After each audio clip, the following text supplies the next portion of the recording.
a big item, that we need to spend a lot of time on today, which is reviewing the impact tax, subdivision staging policy recommendations.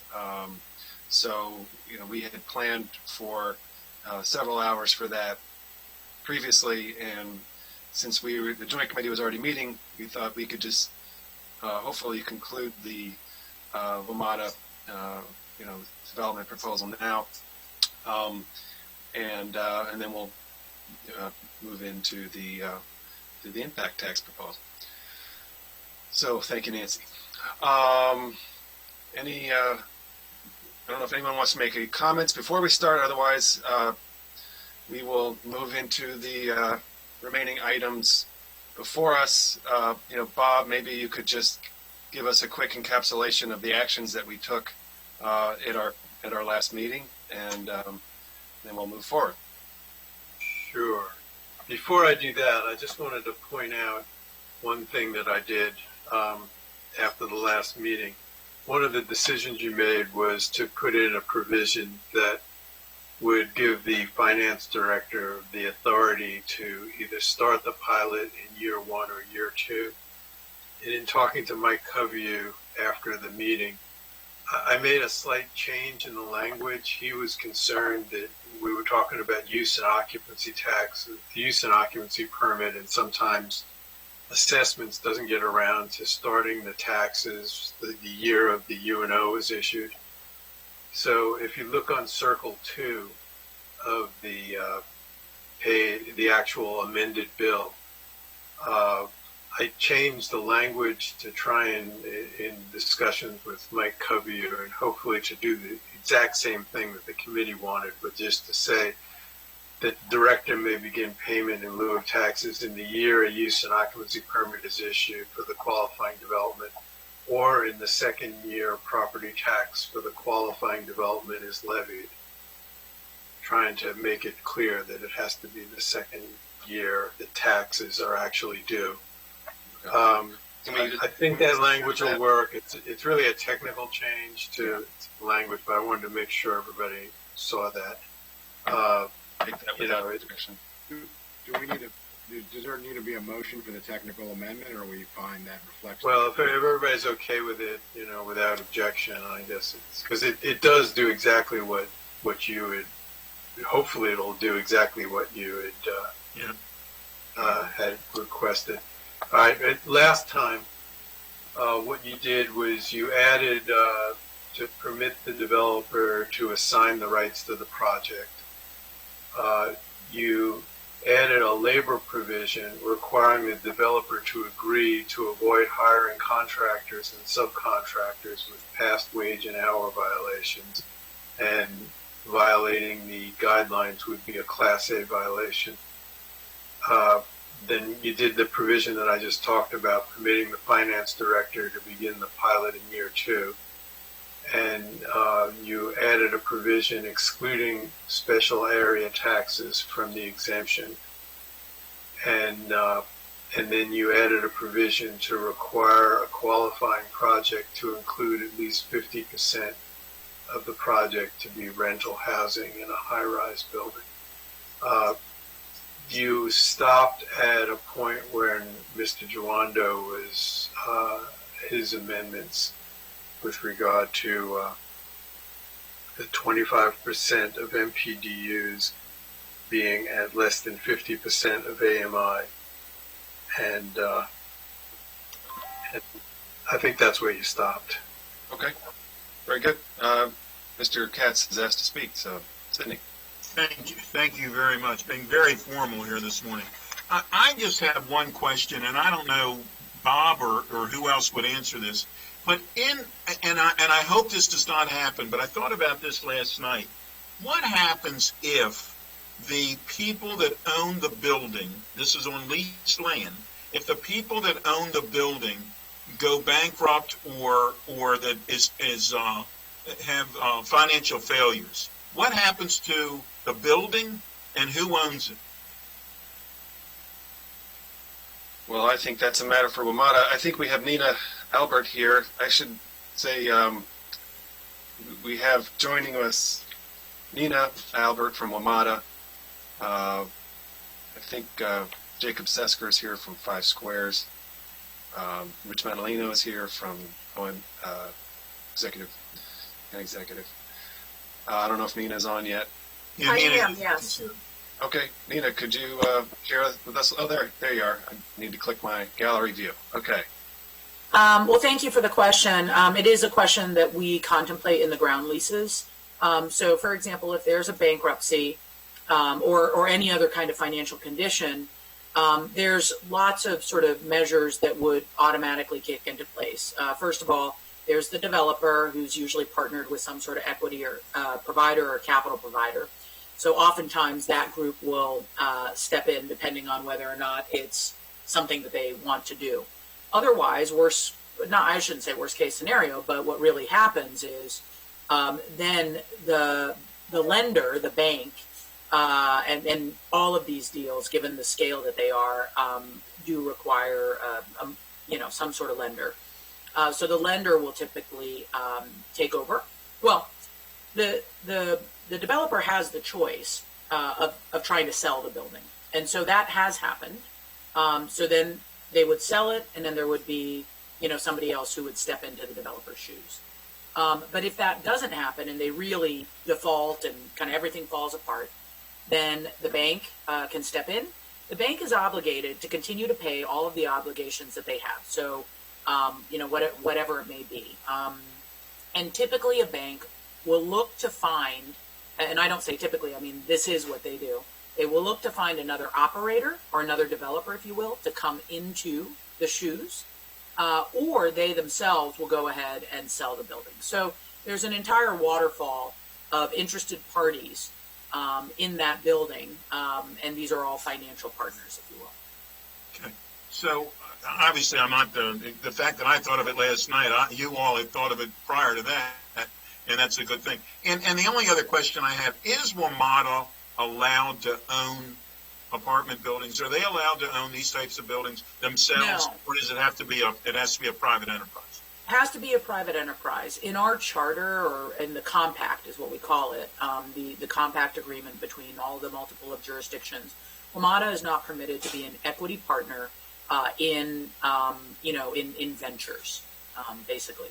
So, no, we cannot own a building like this. So even at the end of the 99-year lease, not that the building would be worth that much at that point, they would then have to go out and sell that building? No, we could do, at the end of the lease actually provides for what happens.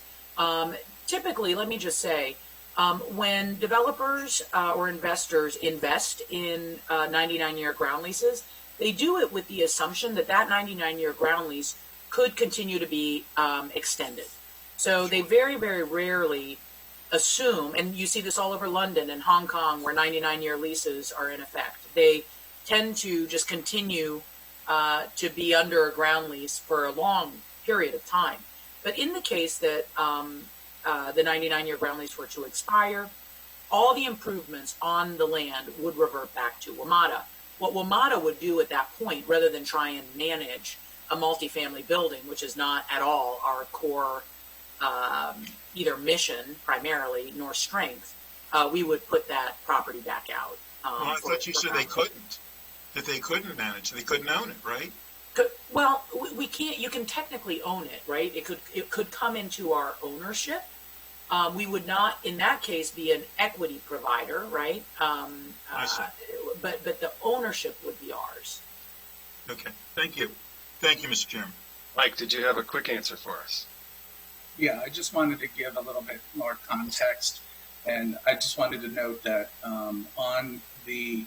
these are pilots, and pilots we do our housing in Montgomery County. So this is new ground for us. We don't have commercial pilots. We don't have any expertise on doing these. But that being said, DHCA does housing pilots, which finance also works with, and they have conditions in them. And I'm trying to answer Mr. Katz's question a little bit more further.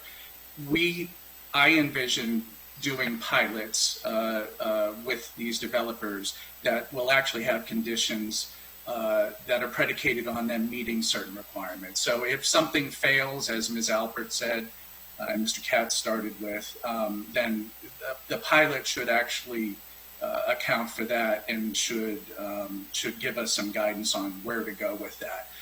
And at best, what you would expect is that if a project fails to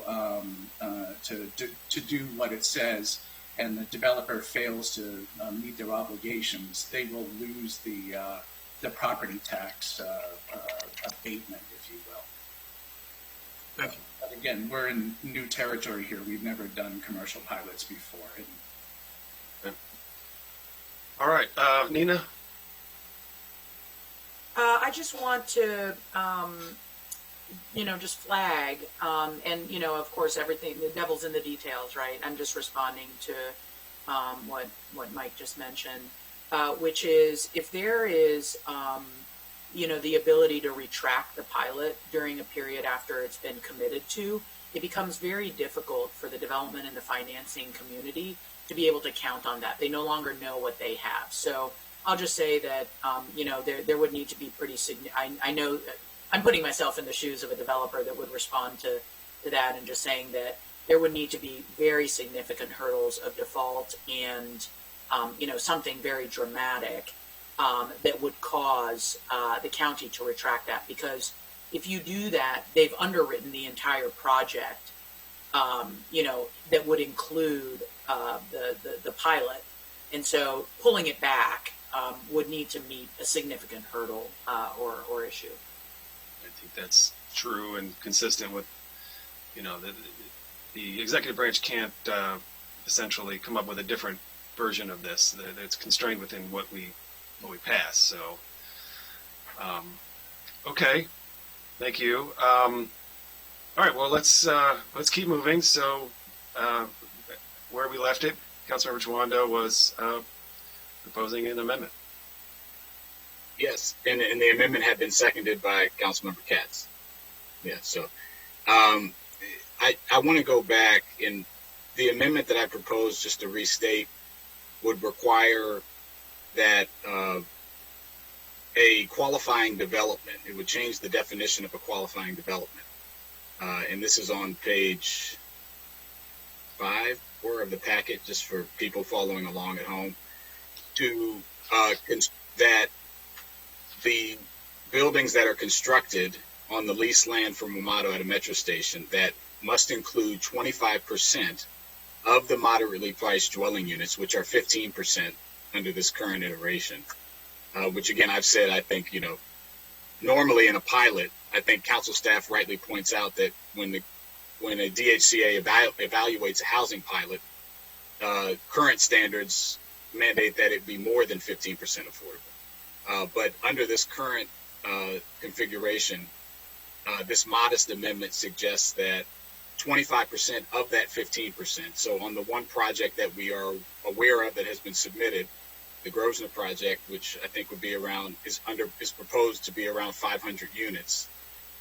75 of those would be MPDUs at 15%, and then 20 or so would be at this 50% of AMI, which is that 25% number, roughly.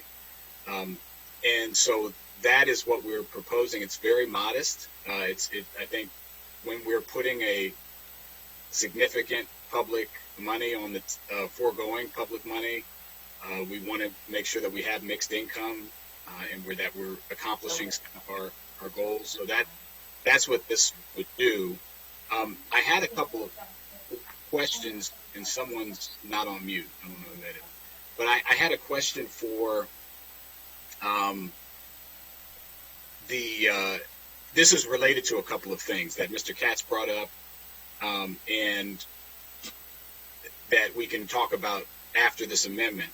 But again, the pilot as constructed this would be for every potential site. I think one of the struggles I've had here is that we're basing a decision for multiple sites, metro sites in Montgomery County, on statistics and information and reports for one site. And that one size fits all is something that I think is a challenge, and why I think we need to put some safeguards in. This is one example of maximizing, trying to get some public benefit. I also, would like to talk about next the possibility for DHCA to have some leeway in evaluating these within some. The packet recommends between 80% and 100% of the pilot, because realizing that not every site is the same. But I'll hold that for now. That's the proposal for this amendment, and I don't know. I'm sure there's discussion. Okay. Well, this is a tough one because I share the goal. I can just speak to a little bit of the history. When we did the Grosvenor master plan as an example, I recommended that we raise the MPDU requirement from 12.5% to 15% for the site, which added a significant layer to the cost, but helped achieve an improved goal for MPDUs.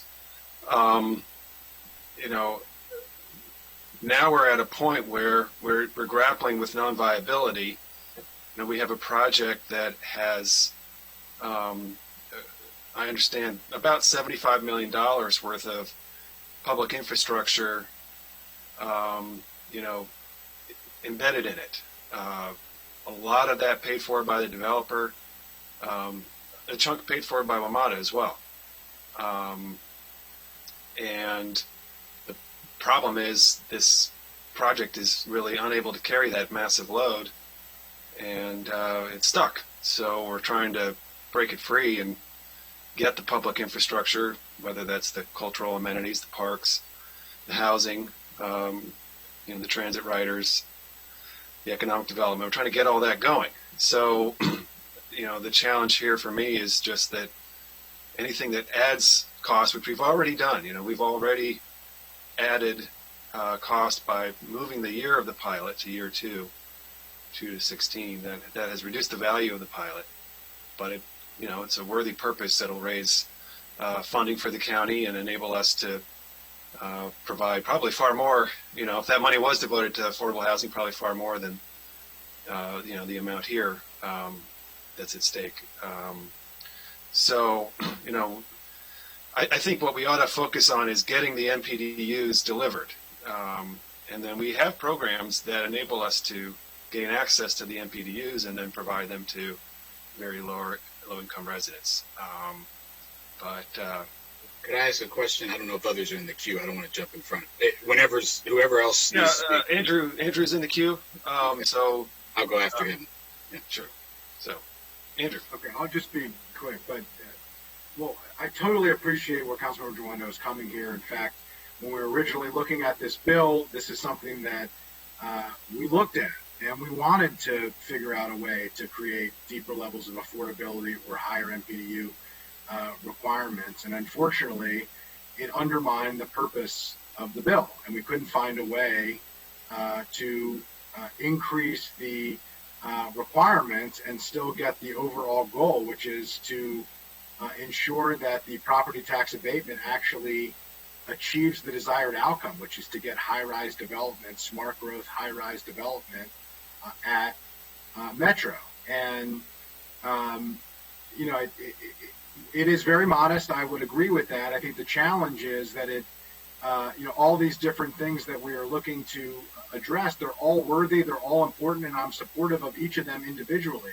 But the question is whether adding them to the bill undermines its purpose and ends up not achieving the goal that we want. And I think the important thing is, we get caught up in percentages a lot when it comes to MPDUs and when it comes to affordable housing. But percentages don't house people, units do. And we want 15% of high-rise development to maximize the number of housing to address all aspects of the housing crisis, which is by its nature a supply and demand issue. And if we get the full amount of housing here at Metro in 15%, we then have other tools in our toolkit to go from 70% to 50% and below if we need. But if we don't get the building that we need, if we don't get the type of investment that we need, if we don't get the type of high-rise housing that we need in order to maximize the number of MPDU units, the number of affordable units that actually will help and support people who desperately need it, then we'll be left with nothing. And, unfortunately, that's the challenge that we face. And I think it's important to note many of the advocates who have become some of the strongest supporters of this bill, their original approach was to have 30% MPDU required at all metro stops. And it's now become clear to them and to everybody that that will guarantee that we get zero housing at any metro stop in Montgomery County and basically in much of the region. And so, that's the question that we have to ask. Will our best of intentions and our very worthy policy goals, if we try to latch them on to this bill, will we ultimately undermine with trees the entire goal of the forest? And that's what I'm concerned about here. I won't be supporting it, although I do completely appreciate and understand it. And, I think that there will be opportunities for us to address this and related issues.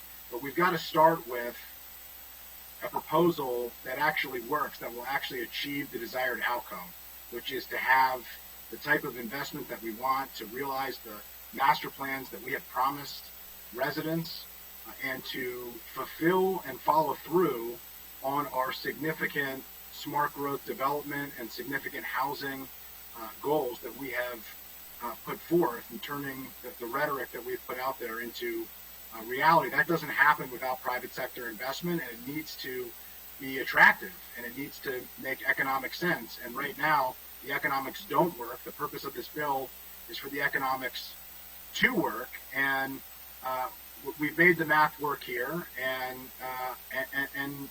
it may not work everywhere. This may not even be enough as it currently stands for many other places. Councilmember Jawando mentioned we're only looking at Grosvenor. I see it the opposite way, respectfully.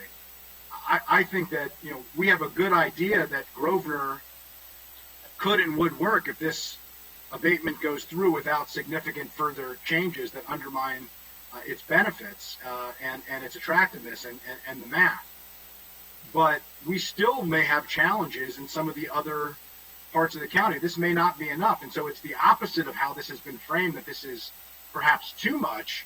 The reality is, in many parts of the county, it might not even be enough to achieve its desired outcome. And you heard from Ms. Wright at the last work session that we had about the precarious economics and the challenging math for this type of development. And so the real question is, whether or not we're serious about economic development, and whether or not we want to fulfill the housing targets that we put forward, and whether or not we're serious about maximizing housing on these significant public properties to create the type of public benefits that we have talked so frequently about. All right. Sorry, Councilmember Jawando, Councilmember Navarro wanted to go, and she hasn't had a chance yet. So I'd like to ask the chair of the GO committee if she could make some comments. Thank you. During the retreat where COG was working on these updated targets, of course, you have in a room different jurisdictions with different situations, different policies, and also different positions within the economic development spectrum. So it was not easy to come up with some targets. Yet what I found most useful was the conversation around, what will it take? There is no one particular approach or one particular proposal that is going to get us there. But there was no doubt that it was acknowledged that jurisdictions were going to have to pony up and incentivize. It was clear. And one of the things that stood out for me the most was, I've been on the council since 2009. I've been a huge proponent and supporter of a lot of the amendments to the NPDU law, master plans where we upzoned areas around, metro. And I mean, we just done so much to set the stage so that we can get the number of residential units and also mixed use, and to make sure that we could activate certain places, etc. And the truth of the matter is, I mean, I feel very disappointed that in many instances, in most instances, we have not been able to achieve that. So to me, this conversation, it's about one tool, one tool that we can add to our collection. It's a bit bold. It is different. As Mr. Covey, you said, this is different. But I think a lot of the conversation during that retreat had to do with this, with the fact that we were going to have to get creative, innovative, and that we were going to have to incentivize because it wasn't happening.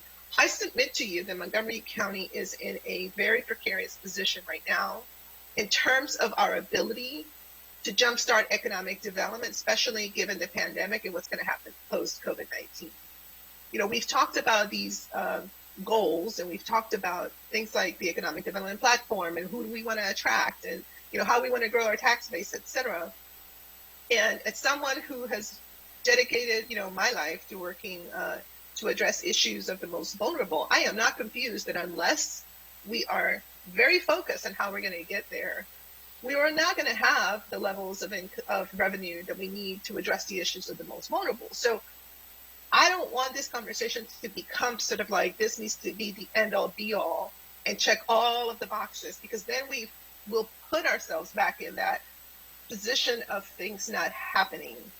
And I would like to see something happen. I would like to see some of these metro areas activated. I'm not confused that there will be some that are going to need more than this. I get it. But we got to get going.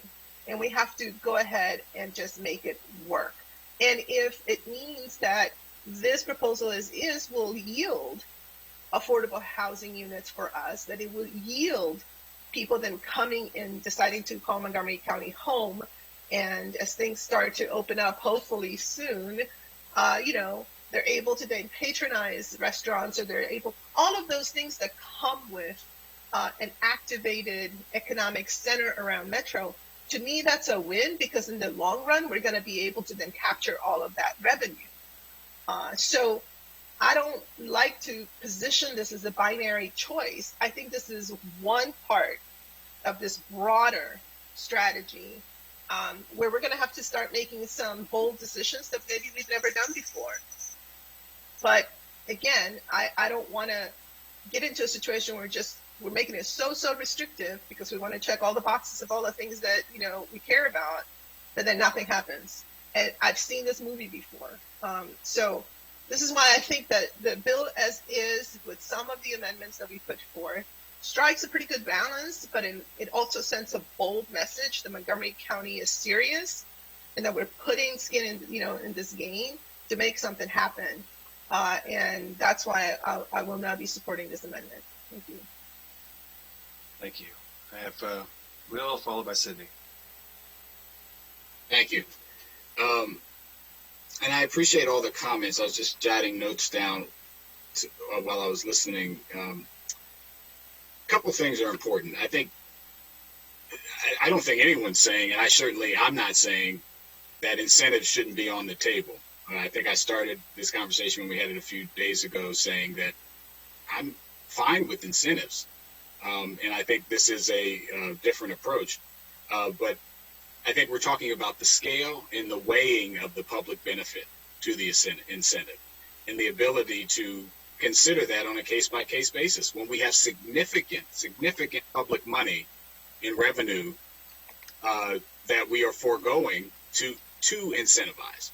It's one thing to incentivize, and I've been on the PHED committee long enough now and had enough discussions to understand when we are talking about zoning capacity, that's an incentive, right? That developers are often seeking to expand, and we've done that. We've expanded the zoning capacity. We're not giving any tax money away for that. That's different. That's different than what we're doing here.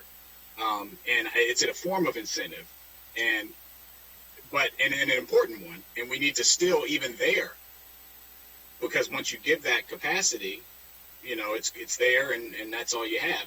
We still consider what should be the public benefit and what should be the trade-off for that additional density in zoning.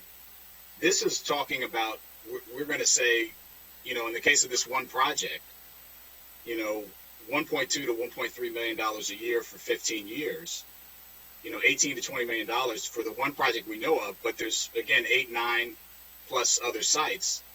We're saying we're okay with potentially foregoing hundreds of millions of dollars in property tax. So the stakes are higher.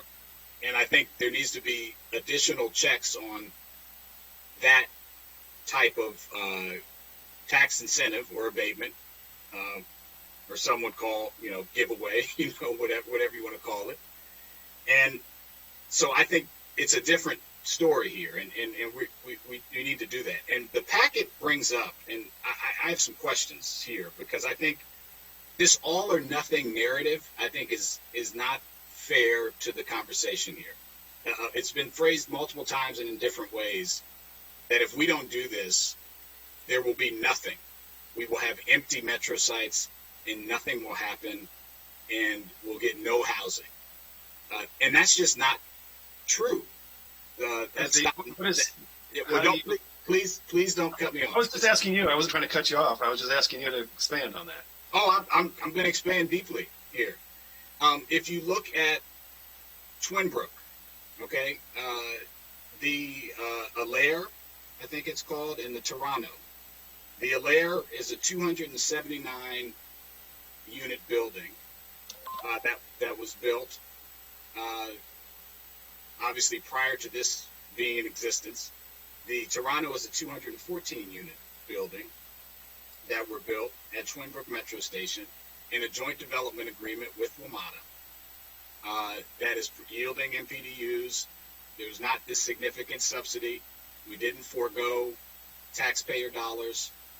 And 279 units, pretty close to 300 units.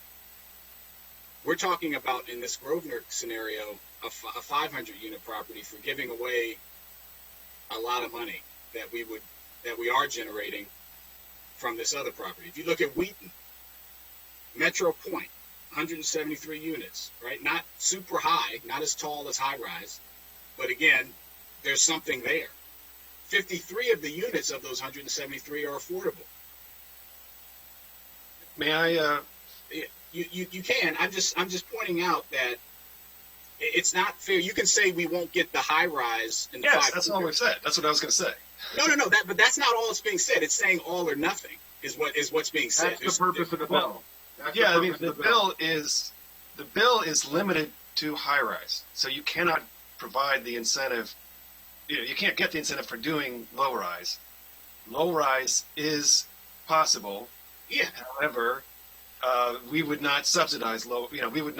I would not offer this for low rise because it doesn't create enough housing, and it doesn't support the financial structure to deliver all of the other public benefits that we want. And so that's why this bill is limited only to high rise. And as I've been saying, certainly that we could just wait, or we could change our smart growth goals and say we're going to do low rise. We'll allow low rise, or we'll support low rise, and we'll get far fewer, amenities and affordable housing and all those other things. The developers at White Flint have said, for example, their current plan is to build low rise at the WMATA site that they have a joint development agreement on. That's what they are proceeding with. If the bill passes, they will do high rise. The difference in housing is, like double. It's a significant difference. So, I have certainly never tried to say that the alternative to this is nothing. It's just that the alternative to this is either low rise, or in some sites, it will be nothing for a really long time. And I just reclaiming, I appreciate that, but it really has been framed as this is the first time we've actually discussed that something would come. Like this discussion has not happened prior to right at this moment. Point of clarification, at the last committee session, I specifically said, you can go back and watch the tape, that worse than having nothing is having low rise, because that will be there for, if it takes 20 years, actually I believe corrected the chair and because he talked about not having anything built, and ultimately we built, but we can't wait. And do we want to wait 10, 20, 30 years for something to be built? Our issues, and priorities are too urgent. And I said even worse than that. I took it a step further and said even worse than that would be if something did get built and it was low rise, because you can't be serious about smart growth development. You can't be serious about our environmental goals. You can't be serious about housing if you believe that the answer to our housing challenges and our environmental issues is to build low-rise development on top of a metro. The Twin Brook project that was raised was. If I could finish, I appreciate that. My point is, I think if you were a normal person watching this, I remember that comment. I appreciate that correction, Andrew. The point I brought up about Twin Brook, 279 units. Now you can call that low rise. It is. I mean, it's stick built. Okay. But, in that definition, it's kind of like the definition of stick built versus how far can you go? It's 8 stories, and that technology is changing.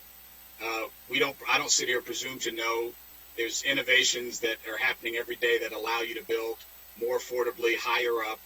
Who knows what will change? But under current standards, I'm saying the comparison of 279 units, almost 300 units, to 500 units to give away $20 million plus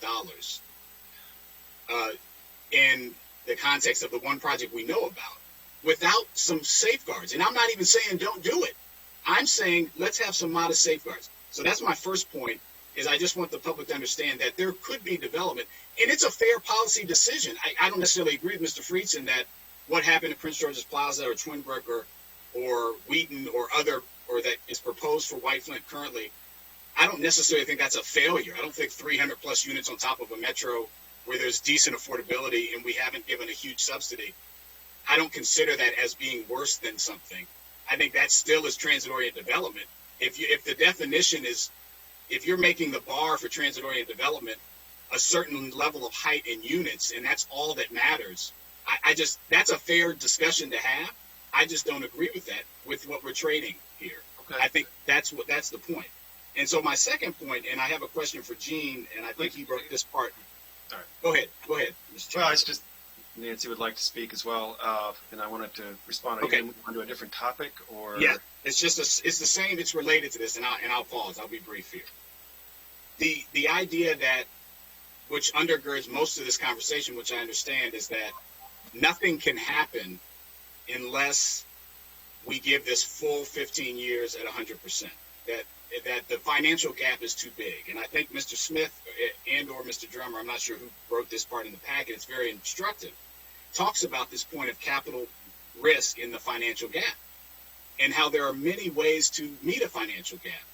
And I was just going to ask Mr. Smith, could you just talk about that and versus the rate of return, for example, 7% mentioned versus 15%, is how much profit the investors are making is one of those ways. Could you just explain that, please? Sure, I'll be brief. Some of the council members have already spoken about this. I mean, as a developer goes in, they have a financial stack of cash, so to speak, that they're going to build together to make the project go. And a lot of that's related in terms of what they believe a return is going to be successful for them and their private investors. So I think it's on page 6 of Mr. Drummer's packet, where I just list some of the options of how developers can choose to close a gap. Obviously, a tax abatement is one of them, but there's probably multiple ones that the developer at Rosener is using. And I have no information, at least related to how their rate of return will work. But clearly, a development is about capital investment and earning a profit. And so that's just one kind of factor that the developer needs to consider as they go into this process.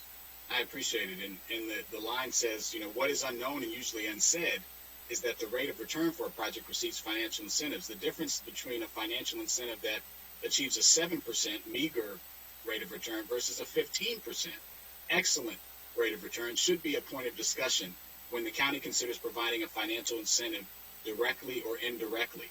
We have no concept, and I don't know if Mr. Sesker's on the line, what's the rate of return here and how much investment profit is going into the analysis that's done saying we can't make it happen.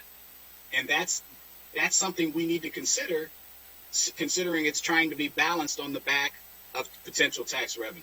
So that's my other point that I wanted to make. Okay. All right. I apologize to my committee members. The queue has gotten a little bit out of control as I've been trying to participate and manage this at the same time. So I think Sydney was next. Sydney is next, then Nancy, then Andrew. And I just want to say we've got to move to a vote. I think we're now kind of rediscussing some of the fundamentals of the bill.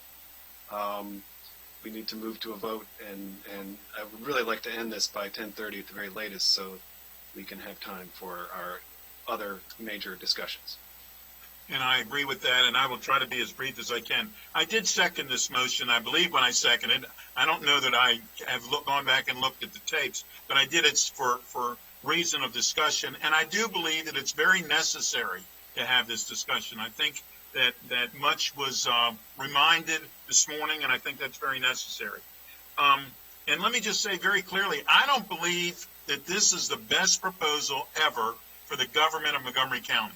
I don't believe for the government of Montgomery County that this is the best. I believe WMATA and the private developer, to Councilmember Jawando's point, I believe that they will gain much more than the government of Montgomery County. Having said that, this is not about, and I've gone back and forth. It really bothers me. I think that Montgomery County perhaps could have gotten a better deal, but the reality is we can't.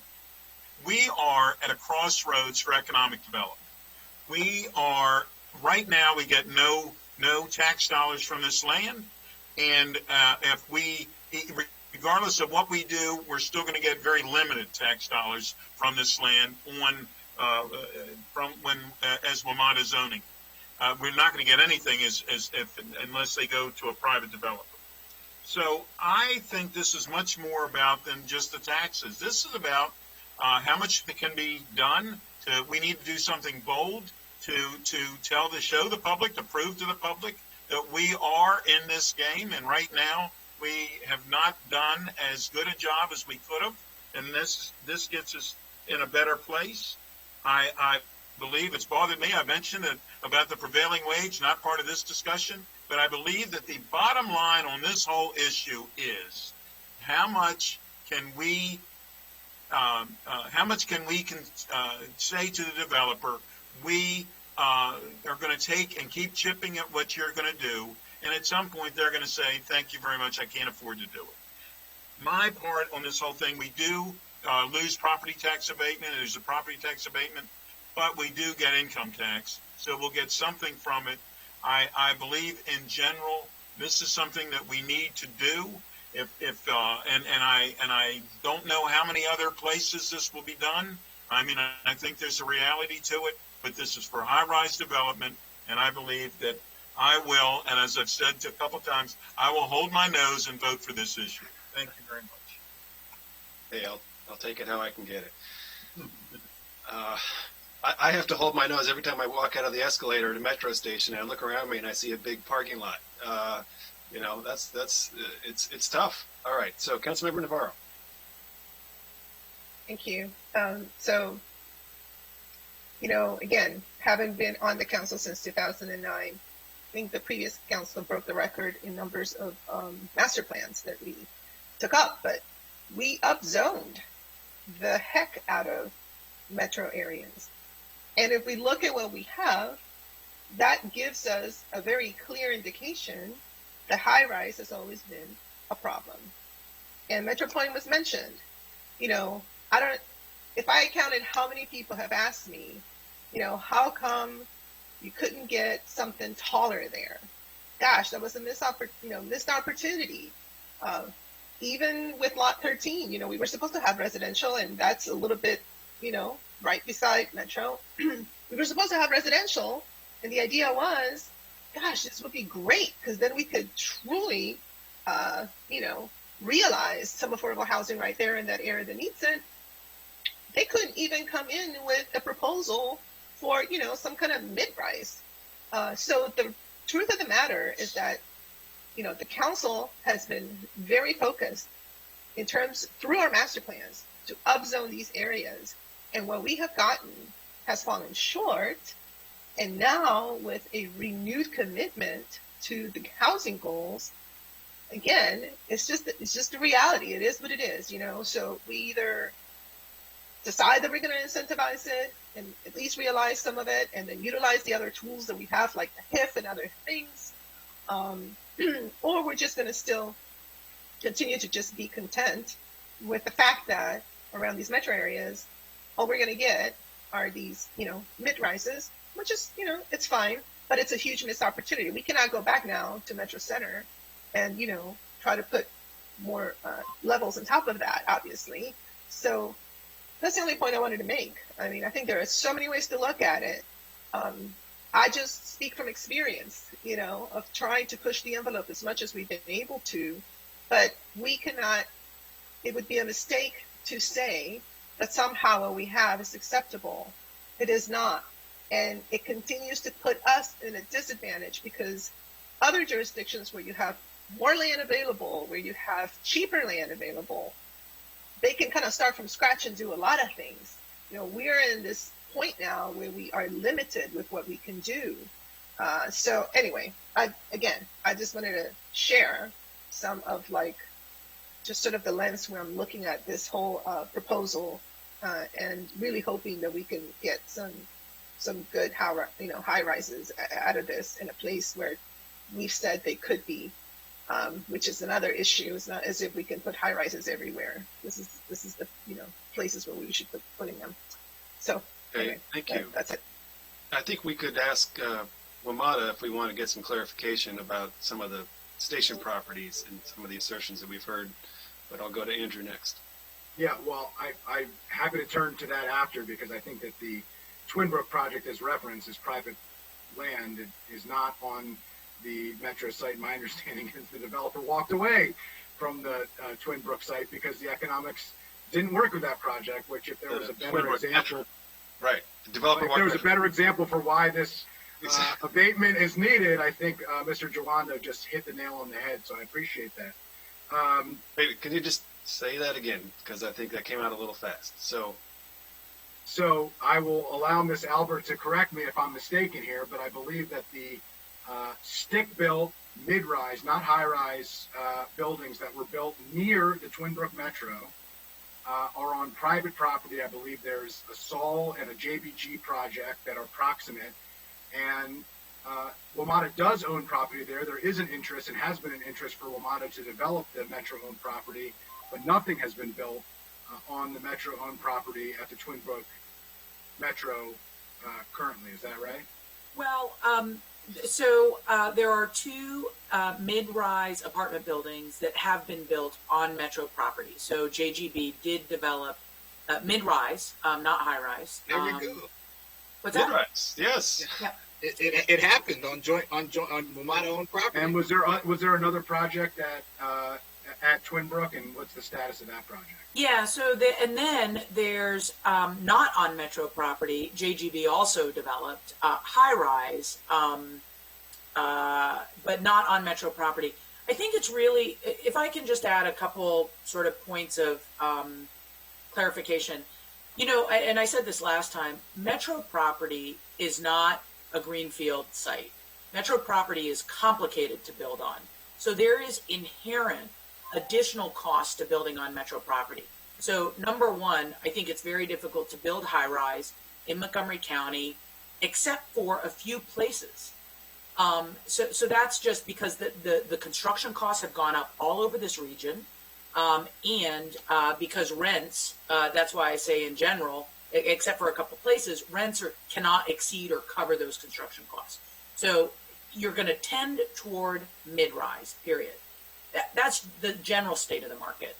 And then add to that extraordinary costs. And Twin Brook has a lot of costs to it. So I just want to add that as a complexity of developing on Metro property, where I believe the county wants higher density development. So a couple things. I mean, just the point of the bill. I mean, I think we've gotten into discussion as Chair Reamer mentioned of the bill itself and what the goal is here. But the bill is a high-rise bill, which is a smart growth, transit-oriented development bill. That is the purpose of the bill. That is the bill. That's the whole reason behind the bill, is to get the type of realization of the master plan that we have promised at these sites, that we have looked for at this site. You know, the way that the master plans have been discussed and zoning has been discussed previously, and like Councilmember Joando, I have only been on this committee and on this council for, I think, 21 months now, so I'm still new here. Who's counting? Who's counting? It feels like longer based on the last several months, certainly. But master plans are not about developers extracting things from the county, which is kind of how it was described. Master plans are about creating a vision for a community and the type of planning that we want. And zoning is how we achieve that. And master plans are how we connect that. And we need something to create it. And we hope that the market on its own will achieve that. Unfortunately, quite clearly, the market will not create it here at any of the sites on Metro. It will not create high-rise development. And if we get mid-rise, and I appreciate the point, if your point is that mid-rise is a good outcome and we should not provide an incentive and we should have mid-rise, that is a perfectly fair public policy position. That is not what this bill is hoping to achieve. What this bill is saying is that getting 50%, half of the MPDUs that we otherwise would get, would be a bad outcome. Getting half of the housing units that we desperately need to keep up with the housing production that has failed miserably to keep up with the demand in the county, which has helped to lead over the last 25, 30 years to the housing crisis that we currently find ourselves. That's what this bill is hoping to achieve. If we don't maximize density on transit, which is transit-oriented development, it's not just building things. It's building density on transit. That is what transit-oriented development is. That is what smart growth is. That is the whole purpose of this bill. And that is a failure if we only get a fraction of the density that we want on the most environmentally sustainable, on the most attractive, most important, most strategic public lands that we have. And I would just point out, a lot of other examples that I don't think are congruent have been given on this. But if we look at some of the incentives that we have provided for certain types of development in places like Silver Spring and elsewhere that we really wanted to promote, this is a fraction of what some of those incentives have been and would be. So yes, this is a new approach, and we need to have a new approach because what we're doing currently isn't working, and the definition of insanity is doing the same thing and expecting a different result.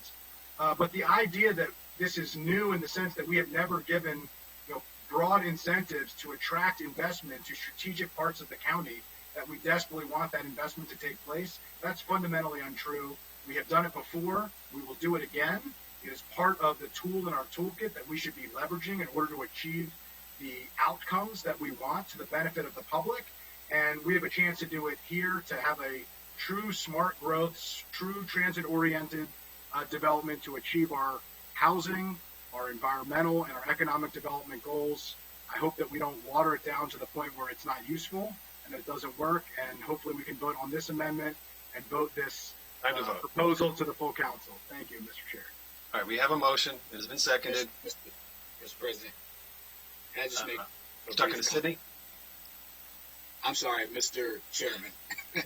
immediate, second past president. Yeah. Just real quick, I really appreciate that, and thank you, Mr. Friedson, for upgrading the language from low rise to mid rise. I appreciate that acknowledgement in your life. I think I appreciate all that, and again, I'm not saying don't do it. I'm just trying to put some what I think are reasonable controls in place, and I understand that for some people that can be seen as watering down. I just think there's so much information we don't know. I had Mr. Smith come on to say we don't know what the profit margins are, and to say you have an at-right 100% 15 years without giving DHCA even the ability to kick the tires on it, I just think is not fair to taxpayers. And so I get the incentive, and I'm not against the idea of an incentive like this. I just want to make that very clear. I lived in Lenox Park, which is a high-rise next to the Silver Spring Metro. And I think, say it again? built many years ago. Yeah, built many years ago. But to the point of Miss Albert, at Twinbrook, so there are mid-rise developments on Twinbrook, but then there's a high-rise on the private property because it's not metro and it's easier to build and it's less expensive. Now, not that that would be possible everywhere there's a metro site in Montgomery County, but I think that's another potential model. But again, I understand the point of the bill. I just want to make it clear that I think having some reasonable controls is what I'm trying to do here. So thank you. So there's a motion that was to Mr. Nagam was trying to say something. Chairman Reamer, if I can just say a couple of just things very quickly, just to clarify a couple of things. I promised Councilmember Navarro we were going to vote by 10:30. She has Sure, and I will very, and we see how much pilot is really needed. And one thing I would say, and this is something for the committee to consider if they want to, and I hope I'm not talking out of turn here. Since we want this pilot benefit to go to the developer, and what we heard was that there will be economic rent under the ground lease. So I'm not sure, and I don't know if anyone else has heard this, that when they appraise this land, are they going to consider this pilot to be part of that appraisal? If they are, then you are increasing the economic rent under the lease, and then the benefit of that pilot that the committee is thinking may not go to the developer. This is simply a comment here. And I will sound like a broken record. I mentioned this during the last committee meeting. Anytime we can get some deeply affordable units at a rule of 50% of AMI, I would, urge the committee to look into those opportunities. Which I'm about to lose on that point, but thank you for making it a scene. At least I got your vote. I got your vote. All right, I want to make one final point. We looked through all high-rises built in Montgomery County in the last 10 years. Not a single one has been built without significant subsidies. So there is a market problem with high-rise development. This bill is trying to create a broad application of an incentive for high-rise only at metro sites, which are probably the hardest place of any land in the county. Outside of Bethesda. Bethesda's high-rise market supports it. But outside of Bethesda, not a single one built without significant subsidies. Trying to create high-rise development on what's probably the most expensive land in the county to build on because of the infrastructure expenses associated with WMATA proximity. That's the fundamental problem we're trying to solve for.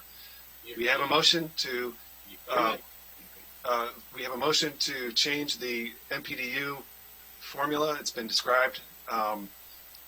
So all those in favor of the motion, show of hands.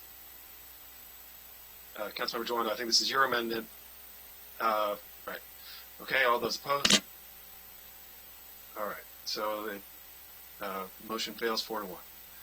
I believe that is the last amendment. I had another amendment that I wanted to offer. Okay. And my computer's kind of slow, so I'll be very quick. And I've already discussed why I want to do it. The amendment I'd like to offer is to allow, it's described in the packet as well, to allow flexibility to match the public benefit of the project with the value of the loss of the tax revenue. We could amend this is on page 6 and 7, to offer amend to delegate authority to the finance director to offer a pilot in the range of 80 to 100%, so not just automatically 100%, between 80 and 100%, and between 10 and 15 years, to, again, acknowledge that we have information on one site, and there's not a one-size-fits-all, and maybe more sites need 15 years and 100%, but this would allow some flexibility if that wasn't the case, for the DHCA and finance to offer less if the project could be done with less. So I'd like to offer that amendment, and I would appreciate a second and at least a vote on that. All right. Well, there's no second, so you certainly are welcome to bring it up at full council. All right. I think we have moved through the amendments, so it's time to vote on the underlying bill as amended by the committee. Any final comments? So moved. Thank you, I Councilmember. move that we vote on the bill as amended. Seconded by Councilmember Friedson. All right. Okay. All those in favor, show of hands. All right. There's 4 votes in favor. All those opposed. All right. 1 opposed. I don't think I need to read the names. I think that was visible. Usually full council will read the names, but I think that's fine. Okay, we have a committee recommendation. Great discussion. A lot of good points made. I think we will certainly, have plenty of discussion when it comes to full council. Hopefully that'll be very soon. And now the joint committee will move on to the next item. Thank you. Thank you to everyone who was here for that. All right. Now, the next item. Hardly another small one. The subdivision staging policy and the impact tax recommendation from the planning board. So we've got Glenn and Pam and Bob. They're here and they've produced a excellent packet for us, and I will turn it to Glenn to start us off. I'm sure we'll hear from Casey Anderson and Glenn Wright and others at planning as we proceed. Thank you. This is really an opportunity for OMB and Finance to present the fiscal impact of the proposals put forward by the Planning Board. So why don't I just, in the interest of time, we'll just turn it over to them directly and have them go through the briefing. The only thing I'd say is that if you have clarifying questions about the data being shown in front of you, please feel free to interrupt and ask those questions, but try to hold your substantive questions to the very end so we can get through the presentation. With that, I'll turn it over to Mary Beck or Pofen Salam. Are you going to lead the briefing? Okay, yes. Mary Beck with the Office of Management and Budget. We're going to take this in sort of 2 steps. I'm first going to just sort of lay out some broad concepts that I'd like people to think about as we're going through the more detailed presentation, and then I'll turn it over to Pofen and David Platt to discuss more of the details. And one thing I do want to say right up front is a special thank you to Casey Anderson and the Planning Board staff. This is the first time that I'm aware of that planning staff have worked very closely with the executive branch staff on looking at some of the fiscal implications from very early on in the Planning Board's analysis. They invited us to make presentation to the Planning Board.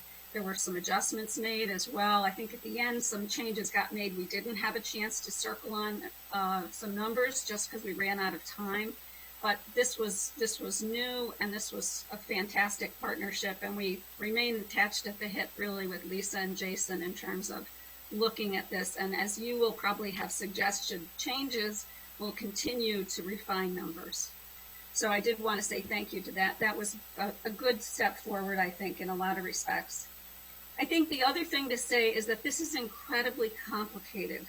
There are many layers of choices that you are going to have. And the analysis tends to compound on itself. So for instance, if you put lower rates in place when you give exemptions, those are less costly than they would be with higher rates. So we're going to have to, again, do probably a lot more analysis afterwards as you move forward and you start to make recommendations for how you might want to put your imprint on this. I think another question you're going to want to ask yourself is, to what extent do you think new development should pay its own costs? And I think that a lot has been said about many children coming out of existing housing, which is very true. It's not really surprising since that's the bulk of the housing. But how does that influence, if at all, your decision about how you decide to charge fees related for development? So something for you to think about. With that in mind, sort of pulling the thread a little more, I think it will be helpful for you to really consider the impact of discounts for exemptions. Even though we give a discount or exemption, that doesn't mean those units don't generate school children, don't generate people who need transportation infrastructure.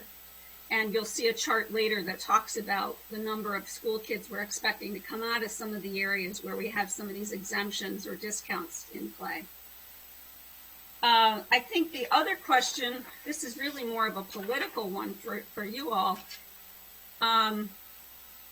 Normally, I think when you go to the trouble of increasing fees or start generating new fees, normally you're doing that with a goal of coming up with more net money, not backfilling other funds we've already had. So that's just a conceptual question for you to consider. There are a couple of rate increases assumed here with recordation tax and a new fee for utilization premium payments. So those sort of fall into those categories.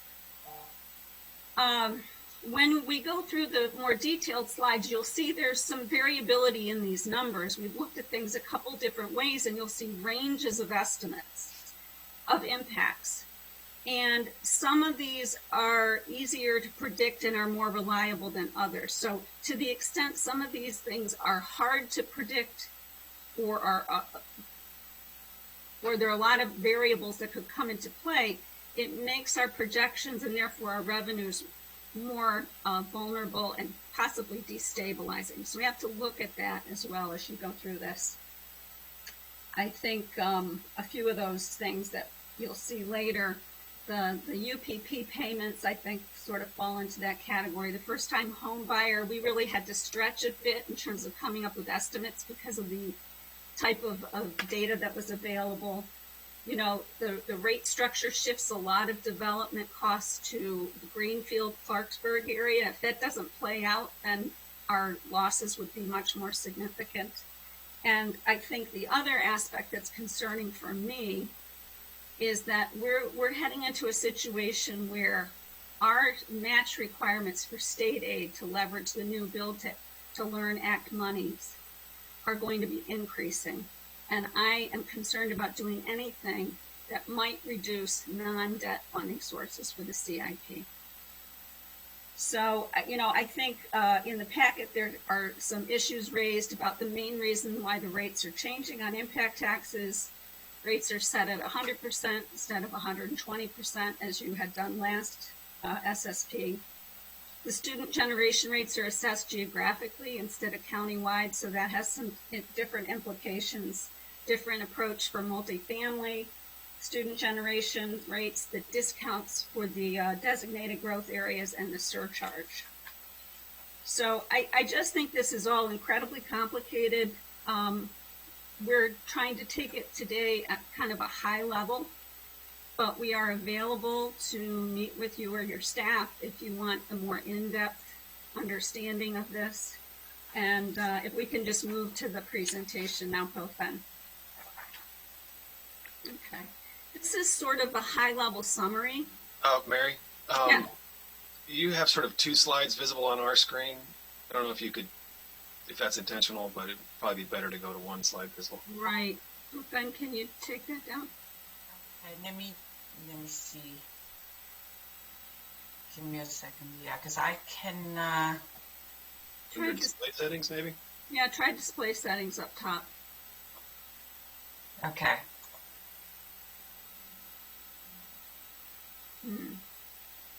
Is that better? There. Yeah. That's, Yes, yeah. that is better. Okay. Okay. Sorry about that. So you can see this is sort of a summary of some of the major categories of changes. So the school impact taxes, due to the rate changes, there's a reduction of about 7.3 million we're estimating. Transportation taxes, that's a little more complicated and we're still working on that. We know it will be negative though because some of the areas, the purple line areas would be reclassified into cheaper impact tax areas. The impact tax exemption changes, there are a number of those. They add up to a net increase of about 3.4 million. And the utilization premium payments, again, this one was hard to predict and is really vulnerable, $4 million. So those together without the transportation almost are a wash. Then you get down into the recordation tax for the rate increases. There's about a $22 million increase, but the first-time home buyer would take away about 13 million of that. Mary, I'd like to see the data on that. You're Sure. saying more than half of all of this funding is coming from first-time homebuyers. No, I'm not saying that. The rate increase is only a rate on a certain portion. We'll get to a more detailed slide, and I think we'll be able to show that later. Okay, but bottom line, your table here shows an increase of revenue of over $9 million as a result of the proposed SSP changes. Almost all of it related to recordation taxes, and without yet incorporating the transportation tax change. Yes. And that's $9 million a year. So over the course of the capital budget, that's $55 million. Yes. Well, no, it's not. Let's go to the next slide and you'll see why. Okay, so this hits different funds differently. So the CIP on net would get an increase of 12.5 million. And again, that's almost entirely due to the recordation tax increase, which again is not directly connected to development. This is a separate issue that you can address separately at any time you want to. The HIF would get about $2 million more, but the general fund would lose about 5.5 million. Because that's where the first-time homebuyer is hitting. It's hitting in that lower price range, at least how we've assumed it. Next slide. So just to be clear then, the CIP benefit is 12 times 6. So is that right? 74 million or something? 12 times 6. 12.5 times 6? Yes. But again, that is mostly with recordation taxes. You could do that. I'm less concerned about the source. Okay. I'm really just talking first about the impact. I think there's confusion about whether this is a proposed increase or not. It's $75 million over the life of the CIP. Okay, thank you. Right, but the recordation tax is not really directly an SSP issue. So next slide. Okay, thank you. So there are a lot of complicated things going on in the rate structure changes. But basically what we ended up doing was looking at an average of two types of analysis. And again, PHED will go into more detail about that, but we were losing about 5.6 million on just the rate changes, and then eliminating an impact tax surcharge was about 1.6, 1.7. We already talked about the UPP was about $4 million. And again, this one it's not directly related to impact taxes, but it's being calculated as a percent of impact taxes.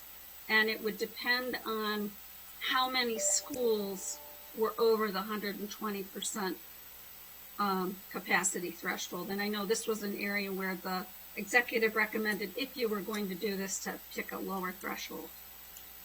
Next slide, PHED. Again, transportation impact taxes, we're working on that. It's just that the red zone rates are 60% less than the rates in the orange zone, and the areas that would be reclassified would go from orange to red. So we're in the process of working with planning staff on that. The enterprise zone exemption, again, we're looking at this under the proposed rates being a net possible gain of about 2.5 million. If it was under the old structure rates, it would be about 4.4 million a year. That is almost entirely offset when we looked at the opportunity zone exemption. But I will tell you that number, I think, is significantly understated. We have absolutely no data that we are considering for Viva White Oak. And when you consider how massive that is supposed to be, that loss would be significant. And I'll work further with planning staff on this. We just sort of realized that there was no Viva White Oak information in the data we were considering, and I'll see if there's some way we could get you something a little bit better about that. But that's a very large deal going forward. The 25% affordable housing exemptions. This is a case where the planning board recommended rolling back somewhat the exemption value. And I think we've had some discussions about this. Everybody wanted to support affordable housing. But this exemption has been extremely costly. You may remember last year we wrote down impact taxes. I think it was about 9.6 million a year or 9.2 million a year, based on the anticipated impacts of this law and what we were seeing in the pipeline data analysis. So this increases revenue some. So, and that's why we sort of tried to break these things out, because you'll be making decisions piecemeal. And so if you take one thing and not another, the numbers will add up differently. Next slide. Okay, recordation tax. There are a number of things going on here. You see some additional revenues for schools, about 20 million, and about 2 million again for MHI, but you're losing money for the first-time home buyers, and out of that, some of that is the schools minus 13,005, portion of that 7.5 million. So it gets you down to that 12 million range total for school CIP. And again, the most critical thing here, I think, is the general fund loss. Does the county executive support the first-time homebuyers exemption?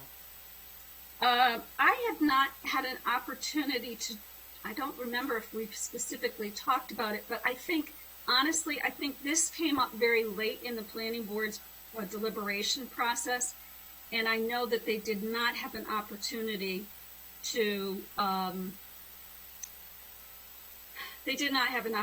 understand the fiscal impact, and I'm sure they did not understand that it would be impacting the general fund, and I feel very sure that the executive would have a problem with,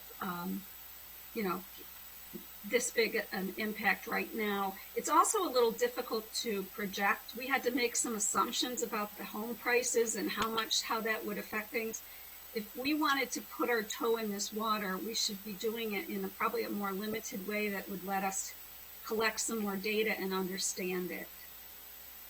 But I think in general, I'm sorry, I'm remembering now on the recordation tax in general, his approach on that was not to move forward with that right now, and particularly not to do it to backfill other funding sources that are being reduced. Okay.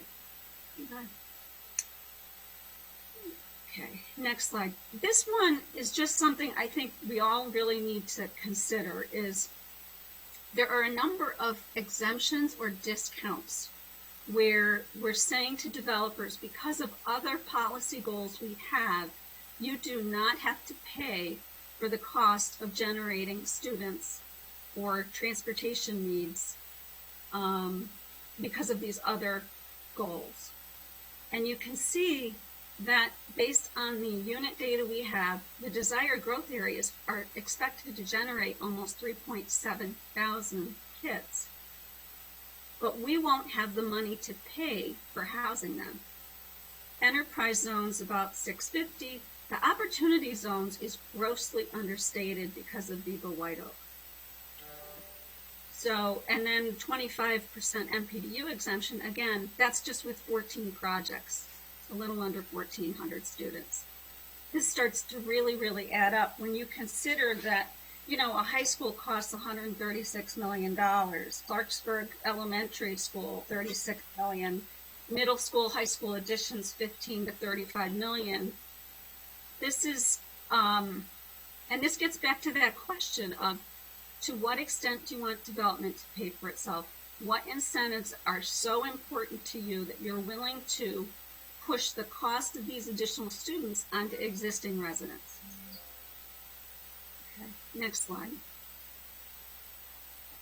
I'm going to turn it over to Pofen Salem now, who's done some very detailed analysis, and she can run through a little bit more detail on these numbers. Thank you, Mary. So I basically here want to kind of provide some additional information to let everyone know how we conduct the analysis. So we have some information that provided by planning staff, look at the historical and actual impact tests collected over the past 6 years between FY 15 and 20. So we took that number and then look at what the impact would be under the new school impact area framework. And the next, we also want to understand what would the impact be if moving forward with the same kind of development. So we utilize the forecast model developed by finance to estimate what potential fiscal impact would be under the proposed rate and the structure changes. And any differences sort of give us a sense or kind of better understanding what would that impact be. We also do not want to just use, we want to look at the sort of different perspective look at the current pipeline project and to understand what our future could be. So the planning staff provide their current pipeline data that's compiled in May 2020, and then we'll look at those unbuilt residential projects in the county to give us some sort of illustrative example of what potential impact might be in the county. Just want to highlight this. Our analysis mostly focus on evaluating the fiscal impact of the school impact taxes. And like Mary mentioned earlier, we're still working with planning staff to get more information on the transportation taxes analysis. So that is still sort of ongoing. So this table basically just give you idea in terms of when we use the forecast model, what the school impact taxes would be. If you look at the table, the first column under the historical data, we broke it up by infill, turnover, and the greenfield. So over the past 6 years, the county have collected about $164 million. On average, it's about $27 million a year. We take those numbers and then put into the model, assuming that similar development pattern and the trend will continue over the next 6 years with the current rate, which is 120% of the cost of a student seat. The number came out as we could expect about 191 million for the 6 year, and this is about 31.8 million per year. When we apply with the proposed change rate, the outcome is a little bit different because the proposed rate has a discount and a reduced rate. So with that, the forecast model suggests the county is likely to collect about 24.2 million less in the school impact taxes than that baseline forecast for the next 6 years, which suggests about 4 million per year on average in revenue loss based on the proposed rate. And we want to mention that, because the geographic differential of the rate, which make the revenue, it could be very vulnerable to the change because the project, it could change over time, so the rate could be different. But this is just sort of, we are working with whatever the data available and to give us a sense of when the rate change, what the impact might be. So this proposal raises more money from developers that are carving up farmland and building single-family houses where there's a lot of children, but it raises less money from smart growth, residential towers that are what we've zoned for, what we've planned for, but also and generate fewer students. So that's the policy strategy here, is to align our impact tax strategy with our policy strategy, which I understand the county executive does not support. He's often supported transportation policies that support sprawl, and this is a tax strategy that is intended to align with our smart growth plan. So we're getting a lot of policy commentary in this fiscal presentation. I'd like to just let's keep going. Thank you. Okay. So we want to also look at what are the current projects in planning board's pipeline and to get a different perspective on what the proposed rate changes would be. And so we had to make a huge assumption, like I said, because this is for the point of time, and some of the pipeline project, it might come up, and some will stay there for a very long period of time. So we assume, let's say, if all pipeline project units were built today under each tax structure, and what would that be? So our analysis basically gives us a sense if all the pipeline project, which is right now 416 project, under the current rate, compared to what is the proposed rate, we get a sense of what it's about, estimate reduction of the 25% compared to current rate at the full build-out.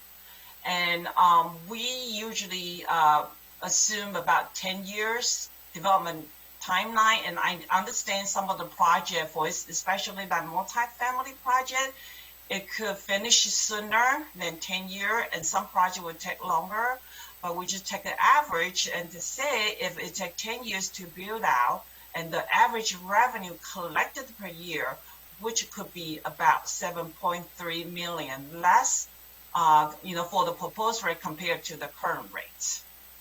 And from this table, you can see most of the tax revenue, as Chairman Rima mentioned earlier, is come from, for instance, the area like in Clarksburg, which is, we even under the proposed rate, we can collect about 43 million, followed by Bethesda downtown.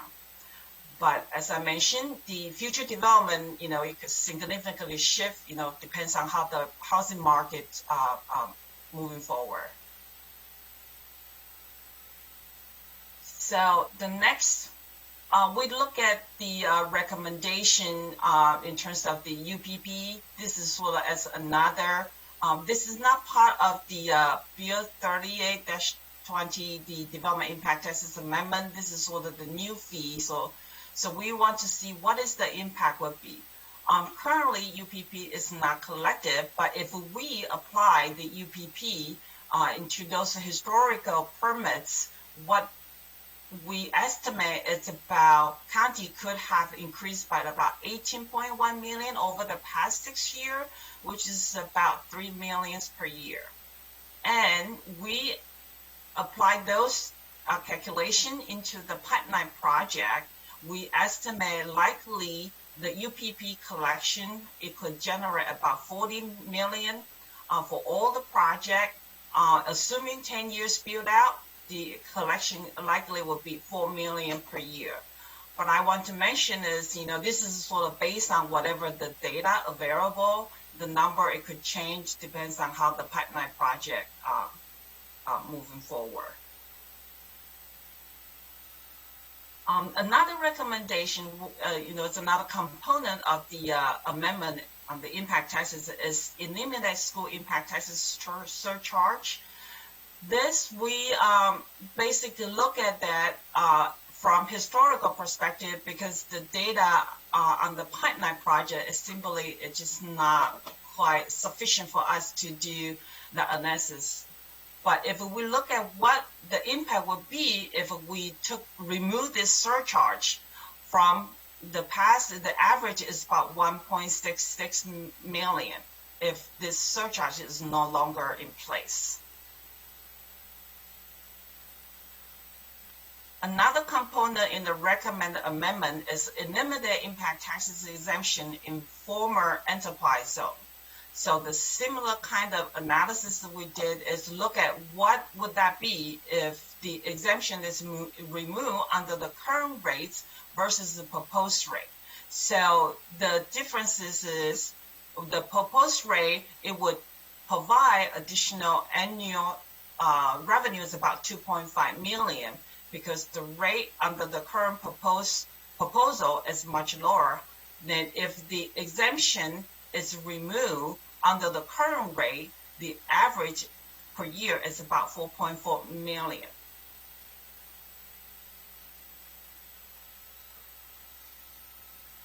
The next slide is basically we'll look at the component related with if any kind of impact taxes exemption apply for development in opportunity zone. So same thing, we apply the rate into the historical data since currently that is not in the place. So if the impact taxes in opportunity zone has been exempted over the past 6 years, we estimate the revenue loss would be about 6.3 per year, 6.3 million per year. If under the proposed rate, the revenue losses would be 2.24 million. Under the current rate would be 3.6 million. But as Mary mentioned, because the pipeline data, currently we don't have the Wild development project.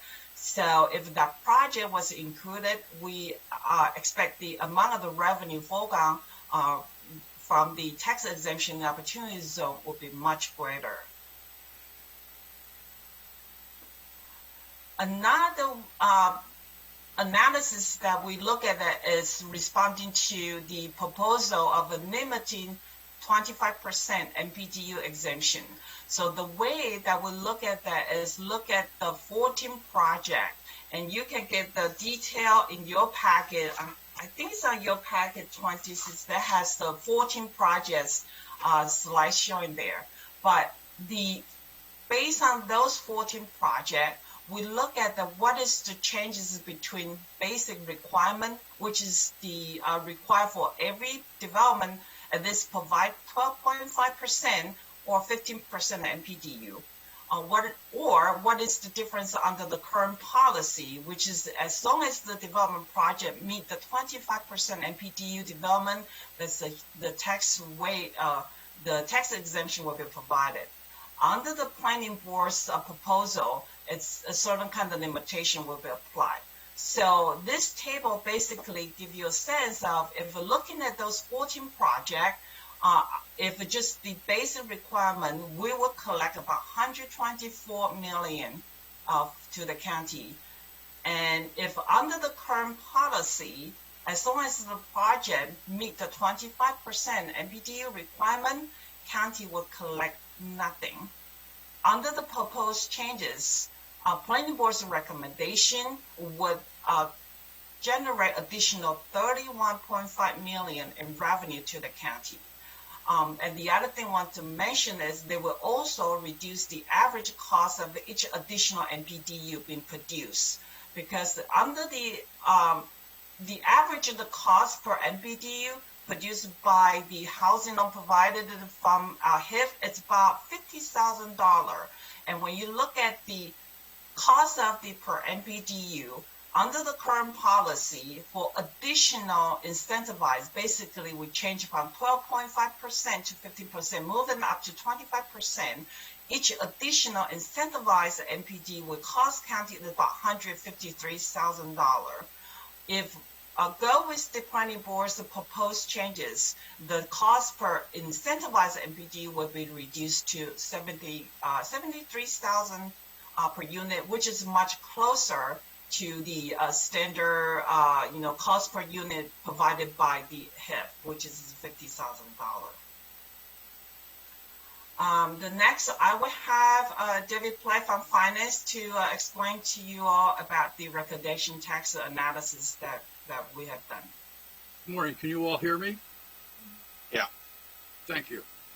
The bill 3920 makes some changes to the current law, and those changes are noted in the red under the proposed rates.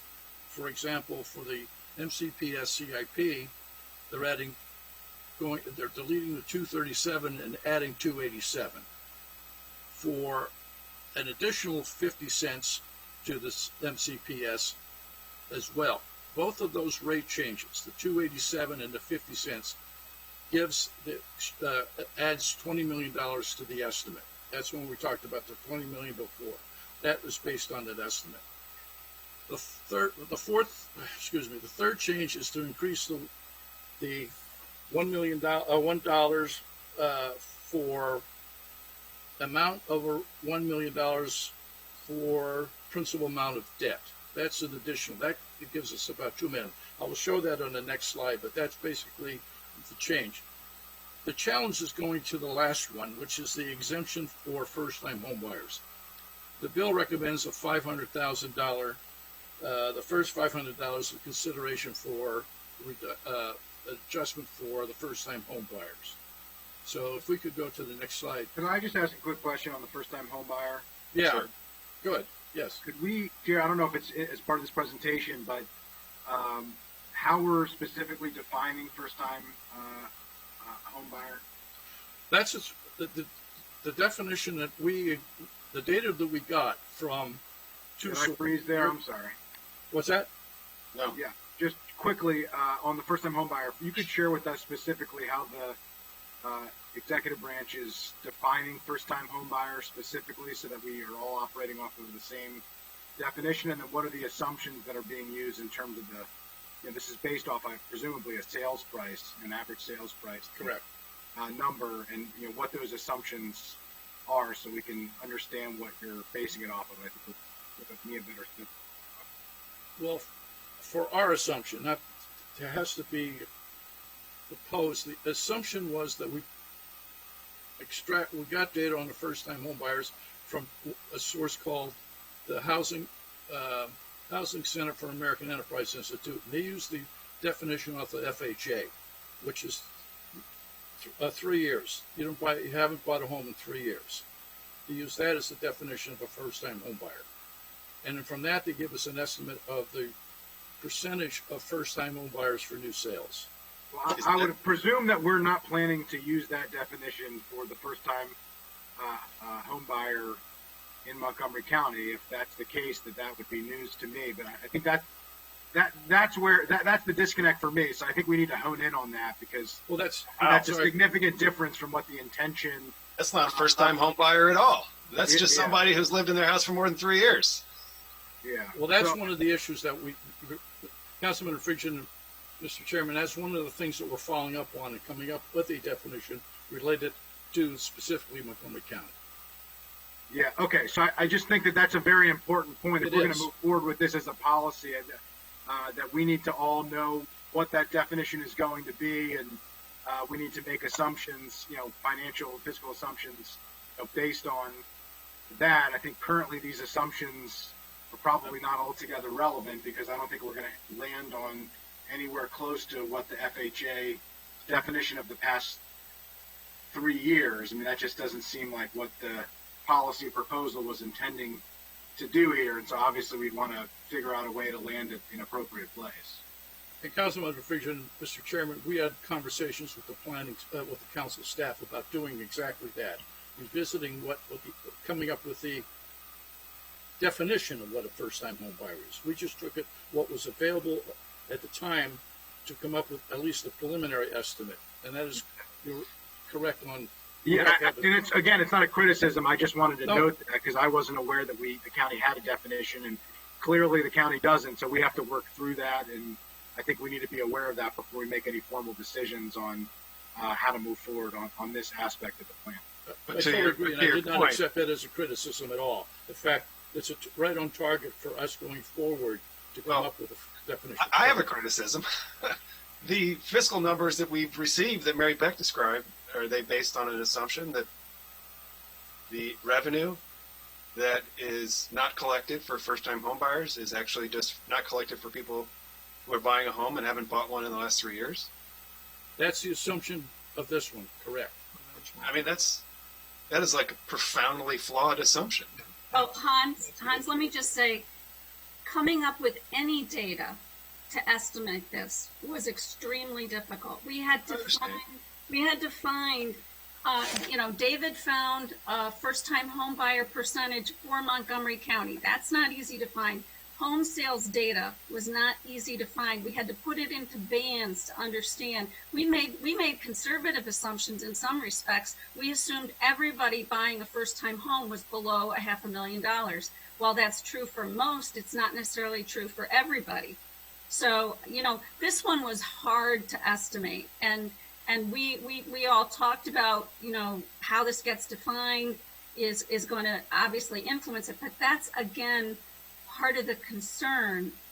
Without knowing very well what the revenue impacts, it makes it harder to know where we're going to land in the end, and we have so many other budget uncertainties that dealing with this one right now, there might be a way to put your toe in the water, like I said, then use that experience to get more data, and then you could make a more informed decision later if you wanted to expand on it. Can I jump in for 1 second, Mr. Chairman? I believe that you would probably have, based on that definition, 95% of the people who are buying homes in Montgomery County to be considered, or more, to be considered first-time home buyers. I mean, I bought 2 different homes in Montgomery County, and I'd be considered a first-time home buyer. Exactly. And if Cindy Katz is a first-time home buyer, It was 45%. Well, yeah, there's many. Haven't bought a home in 3 years. Well, half the county probably has never bought a home, but there's a lot of renters, There We are, are but aware. they might not be buying a home either. I mean, I mean, that's 3 years is an unbelievable number. Can I ask you a question? Is there a state first-time home buyer credit? Used to Is there a be. definition of first-time home buyer in Comar? Yeah, there used to be. That's a good point. There are a number of different definitions. I don't have that in front of me now. No. I know DHCA uses something else. We can get that for you, the information that we collected. I would think that rather than looking at the FHA standard, maybe, just looking right here in our own backyard and starting with what the state standards are, because, any change at the state level, we don't want to have like a first-time home buyer definition in Montgomery County and some type of credit or benefit or program that's somehow different in terms of a definition at the state level, and so you could qualify for one but not qualify for the other. I mean, that seems like that would be the place that we ought to start. Yeah, That's fine for definition. The question then is, how do we know what percent of home buyers meet that definition? That's the Right. challenge. right. And Yeah, I understand, but if we don't start with the definition, then to make an economic forecast to determine the fiscal realities are impossible. So, yes, I understand that this stuff is challenging. That's why we dedicate the time in these committees to try to determine what they look like. I mean, that's why we have the Department of Finance, presumably to help us with these things. But we got to start with a reasonable, rational definition, and then we can argue on what the assumptions were and whether those assumptions based on that definition were appropriate. But we got to start somewhere. Yeah, and if I could just add briefly, I totally agree with the points that were just made related to let's have a realistic and consistent definition. I raised this when we talked with staff and with the planning board. This has come up, I'm sure, from several of us. But to your point, Ms. Beck, the assumptions in all of this, like you said, are tough. I mean, you said you assumed, for example, that all the first-time home buyers were buying houses less than, or the vast majority less than 500,000. But we know that's not the case, particularly in a county like ours, where there's many people who buy homes in certain parts of the county that are higher than that as a first-time home. So, and we have higher median income than some areas. So there's a lot of I think your point about toe in the water and proceeding cautiously and making sure we have the best assumptions, but those are valid points that we're going to have to consider. So I appreciate the effort that you made with limited data. Let me. I'll just say, just to add one point, Mr. Chair, I appreciate this, but I just pulled it up. The state's definition is pretty clear. It's in 14104 of real property in Comar, and it's very simple. It's the resident ever owning a residential property in the state of Maryland. So it doesn't mean you've never owned a property anywhere in the world, but it means you've never owned a property in the state of Maryland. So since Mr. Katz has been here for a while, since birth, that second home wouldn't have qualified. Just to be clear, and I think that is easier to determine, not simple, but far easier to determine than predicting the buying patterns within or beyond 3 years, which is a much more difficult thing to determine, as opposed to figuring out how many new residents is the county getting from outside of the state based on tax records. I mean, anyway, that's the current definition. I think we ought to at least start there. If there's a reason why that definition doesn't work, we should discuss that. But let's be consistent with the state, number one, and number two, let's base these projections off of something that we're actually going to use. Thanks. Very quick comment from Jason Sartori about how they formulated it. Yes, thank you. For the record, Jason Sartori with the Planning Department. We hadn't actually formulated, but we've been talking with council staff, and consistent with what Council Member Friedson just said, we've been looking at the state code. The state code actually, specifically, it's in there as a it's what allows the county to actually offer this type of discount on recordation tax. And it says that it needs to be someone who's never owned in the state, as Councilmember Friedson said, but also that this unit that's being purchased must be occupied by the individual as the individual's principal residence. Right. Another thing we've been talking about is taking a look at what Washington, D.C. has.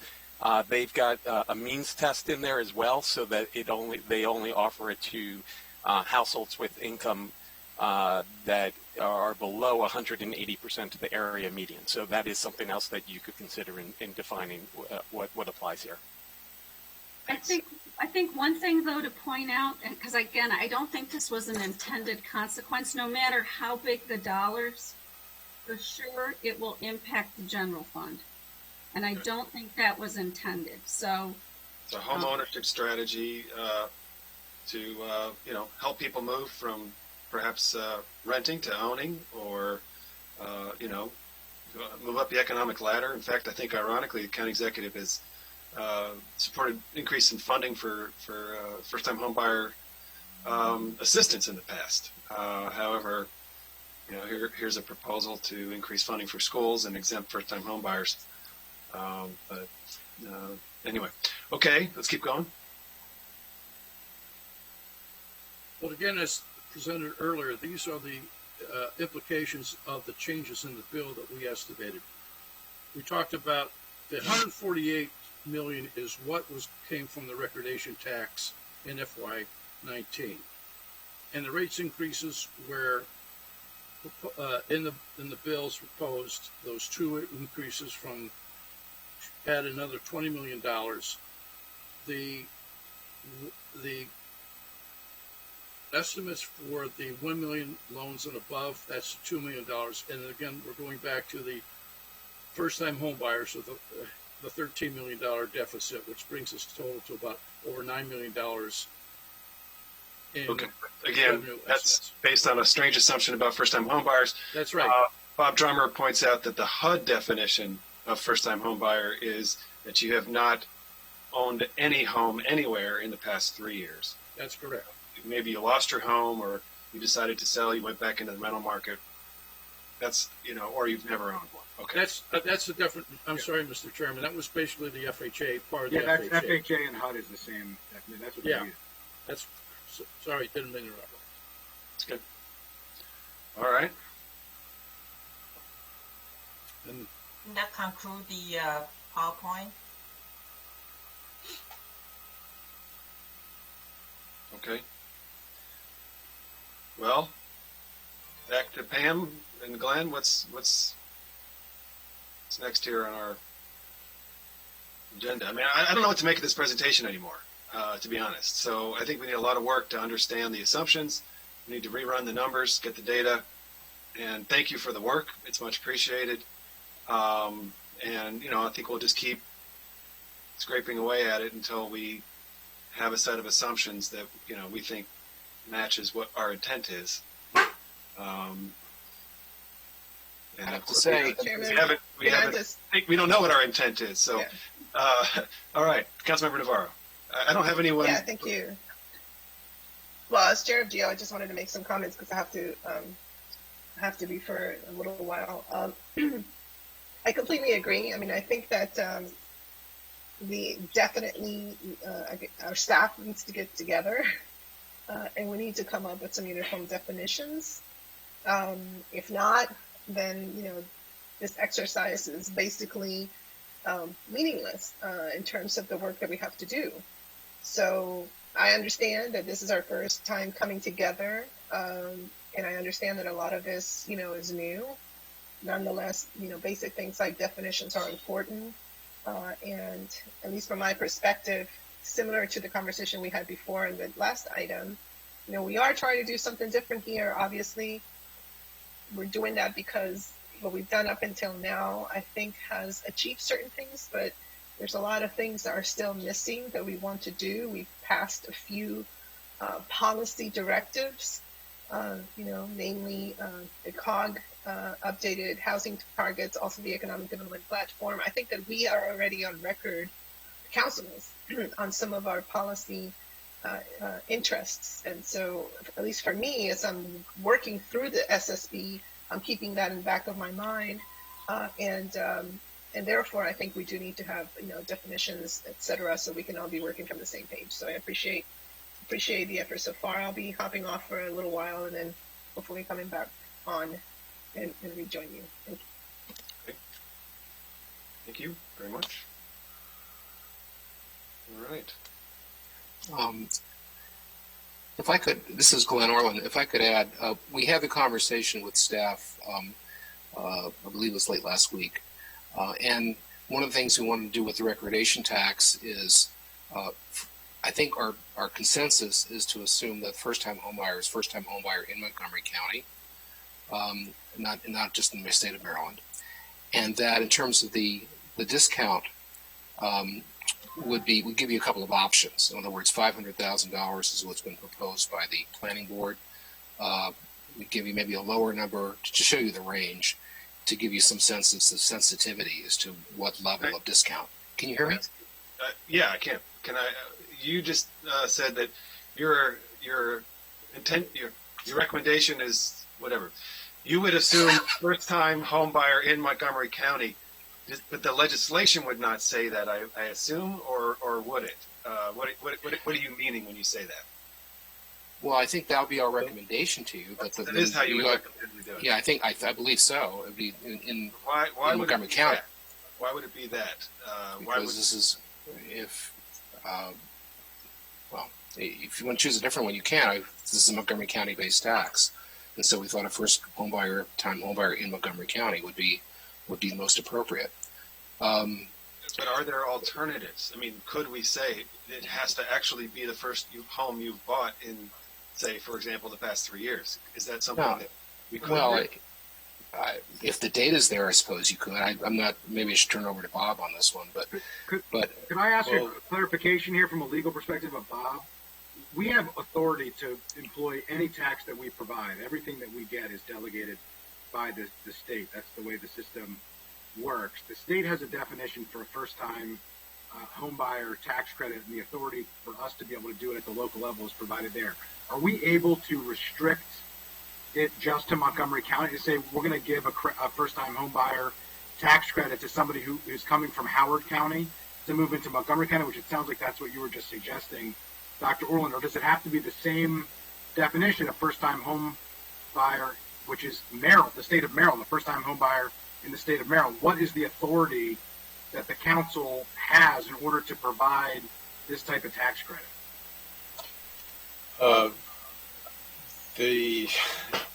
That's a good question.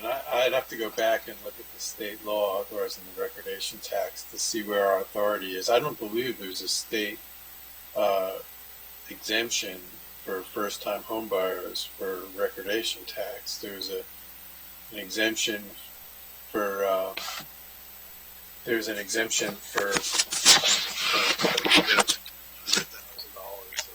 It would just be helpful to know, I think we should be consistent with the state, and just as a policy matter, I think consistency in tax policy is a very important aspect. Number two, what is the specific authority that we have? Because it is different to say that it's first-time home purchase or the first-time any purchase in Montgomery County versus the first-time purchase as any purchase in the state of Maryland, which is different. Yeah, I mean, I'm not saying one's right and one's wrong. I just would like to know what is allowed and what is not allowed and what's permissible. One thing is clear, the bill came in the way the planning board asked for it. We need to have a definition of first-time home buyer. There's a lot of permutations. It could be like the HUD, I guess. Let's assuming we have complete authority to give a credit in recordation tax, which I think we may have. It could be first-time home buyer, and we could follow the state definition of first-time home buyer in Maryland. You're saying, Bob, we have the authority to provide a credit as we might wish. We don't have the authority to not collect it. Is that the distinction there? No, I have to go back and double check and see the state authority for the recordation tax and see if we're limited at all. Okay. on what kind of credits but assuming we can do it. I mean, if we can't do it, then there's less to talk about. But assuming we can do it, we still need a definition of what we mean by first-time home buyer. And whether, I don't know if it's a problem to not use, the practical problem to not use the state definition as far as implementation. But there's even questions about people buy houses, with other people. So do both people need to be first-time home buyers or just one of them? Right. There's a lot of questions that need to be resolved before you can probably even come up with an estimate of what it would be. Which is why I'm suggesting that we hone in on a specific definition, and I Right. strongly encourage that it be the exact same definition that the state has, because I think we try to go at it alone too often, and it makes administration difficult and it makes explanation to the public difficult. So that would be my suggestion. But before we do that, I just wanted you to Right. ensure that we have honed in on what is allowed under state law in terms of our delegated taxing authority, which is Yeah, I haven't looked at that yet. provided by the state. Right, I haven't looked at it yet, but we will certainly get you an answer before the next meeting. Thank you.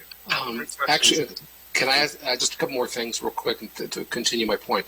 The transportation impact tax we're reviewing on Friday. And as you heard earlier, OMB and Finance are still working on the transportation impact tax fiscal impact of reducing. And of course, the different options there as well.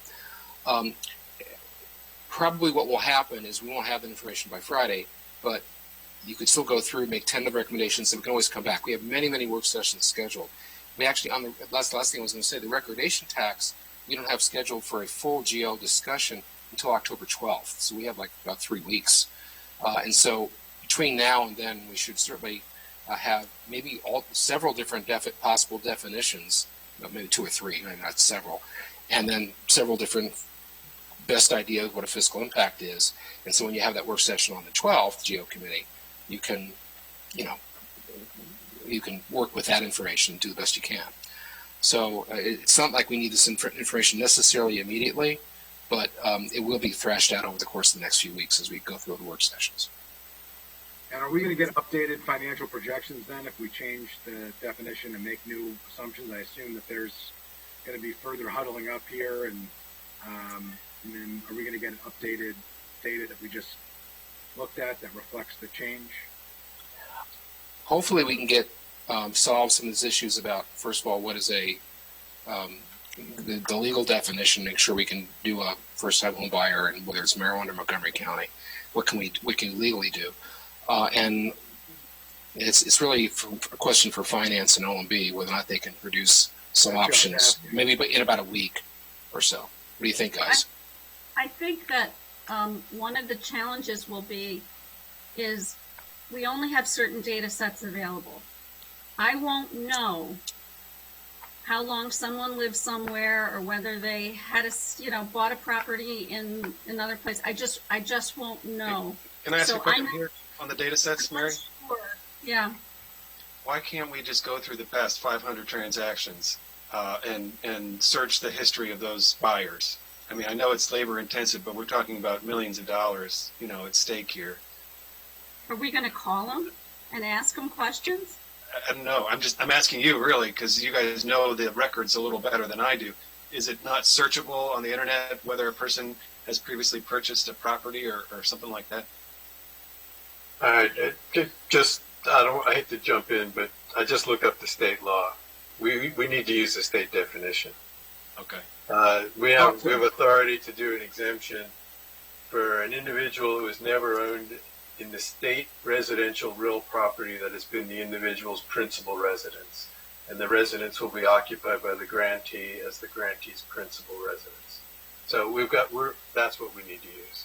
So that's if we want to do it as an exemption, it must be as the state does it. I suppose another way you could do it would be to direct revenue without an exemption, direct revenue to the first-time homebuyers assistance program. But that would be But you could do that. You can grant.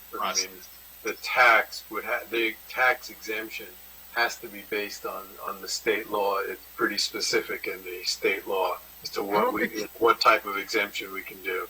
I don't think anybody that's contemplated using anything other than the state definition, when this has been put forward as a public policy until this analysis was done. I'm not sure if it changes dramatically the financial impact of the public policy or not.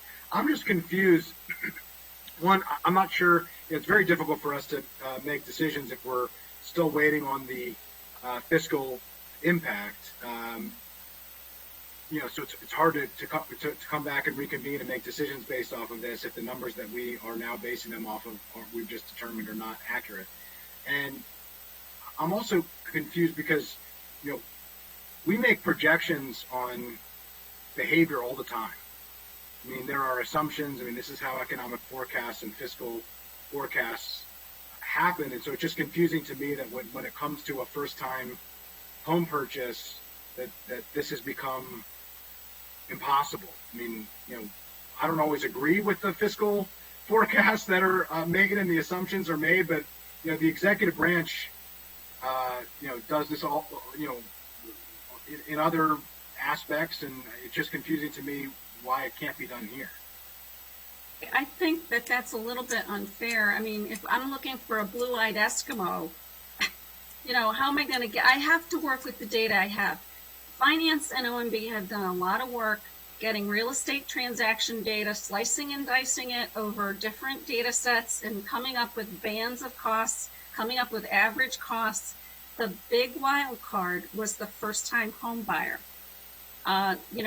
David we initially came up with something that was a national average. That didn't seem right, so we used a Montgomery County average. So, we can look at what we want to try to do, but you have to understand all of these are estimates. When we're telling you these numbers, we're telling you the limitations of the data. The forecast models, as Pofen mentioned, assume that same development patterns continue. Because we don't have something else. We have the pipeline, again, assuming that all gets built in 10 years. We all agree that all of these are estimates and that none of them are perfect and are based on assumptions. And like I said, we can disagree and dispute on the assumptions of whether we think they are too conservative or too ambitious or somewhere in the middle or just right. What I'm not understanding is why we don't think we can make assumptions based on the definition at all. And that seemed to be the suggestion that this would be somehow impossible or close to impossible or, different than all the other assumptions that have been made, some of which I agree with and some of which I don't, but at least they put assumptions on the table. Right. When we have more data available, it's easier to make more credible assumptions. So, I mean, the last thing I want to do is pull something out of the air and tell you, I thought that was a good number. So we're trying to find things that have some reasonable basis. So, and actually, I did want to back up for a second, too, on impact taxes, because it occurred to me there are a couple of newer council members who may not have the background on the school's impact taxes and how that's calculated normally. But it's important, and it also gets to something that Councilmember Reamer sort of alluded to. Generally, what happens is there's basically a calculation of a cost per seat, a cost per student. So, and then we come up with, through planning, works with the schools to come up with what's called the student generation rate. So developments are determined to generate a certain amount of students. That's multiplied by the per seat cost. And I did want to point out, Mr. Reamer, on slide 12, you can see those student generation rates, and you talked about different costs in Clarksburg. And you can see that, in fact, they are being charged more, in part because of student generation rates. So, in the past, we've had a county-wide rate per housing type. Yeah. The planning board has a new lens that they're proposing to chop the county up into different geographic areas and to draw the distinction of what those student generation rates are. So from that perspective, in theory, everyone would be paying, if that was the only thing going on, everyone would be paying the true cost of the students they're generating on average by area. Again, assuming past patterns continue. Where you get a big difference, though, is once you start doing the discounts for the desired growth areas. And I don't have the slide here, but we will get it for you. The bottom line is, particularly when we looked at it under an initial version of the council's draft, that we looked at where the development had been and where it was looking to be in the pipeline, and it was in the activity centers, most of which are considered the desired growth areas. So the development is already going where we want it. So why would we pay more to get it to go where it appears to want to go? So that's good question. All right. Well, I think that actually the county's housing supply is significantly short of the need, and I think we generally believe we're not getting enough development, and not only we're not getting enough development, but it turns out that the children come out of the single-family homes and not the development. And so I think it's really tied to a broader sense of what is your strategy for Montgomery County. Do you believe we need to be a dynamic place that attracts new investment and is changing and turning and getting the benefit of growth and development and change? Or do you believe we should erect very significant barriers and try to make it as expensive as possible and hold on to the status quo and some vision of the past? And I think that's really the underlying dispute over this policy framework, is saying, hey, single family homes is where the kids come from. The tax should be really suited to that. And, if we want to actually get what we lay out in our master plans, if we want to fulfill the vision that we have of our future, we've got to make a change. So to me, that's the framework of this proposal from the planning board. But that's my comment. I think it's the single family units are still paying their costs. There's no discount for single family. So it's just that you're giving a break to everybody else. Yeah, and if I could, Mr. Chairman, I haven't said, I just want to make a comment. I don't know whether we're doing today, we're getting into I know we got the briefing of the substance of some of those assumptions and the vision. Okay, I see Pam saying no, so or shaking, so that's fine. But I just think, yeah, it's a briefing. But I think the question that Mary brings up is a question that I had when I received the briefing from planning and from our staff of, where the development is happening, why would we incentivize it further and more where it's already happening? And I think that is a question we need to dig in. It's not about it's not like what I would call like the zero-sum game analysis, like you're either for sleepy old 1950s or for thriving economy. I don't think that's the question. The question is to what extent and why would we do it when we see what's currently happening? And I think that needs to be a very thoughtful and methodical process, and where we need to ask a lot of questions. So I know we're not doing it today, but I feel like that's an important frame. Chair Navarro. Thank you. Just rejoined and just heard a little bit of this exchange. I'm also very interested in really getting into the specifics. I did have the briefing from Ms. Dunn and Dr. Orland.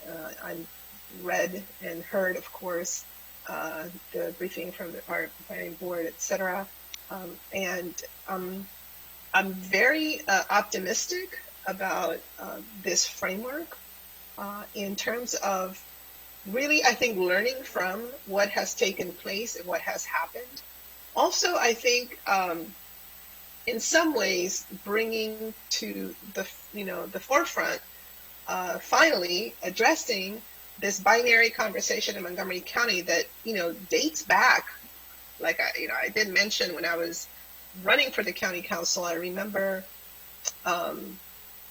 being labeled as somebody who was in the pockets of developers and the unions, and I would go to all these meetings and I would hear people talk about how development was so bad and how things were really bad.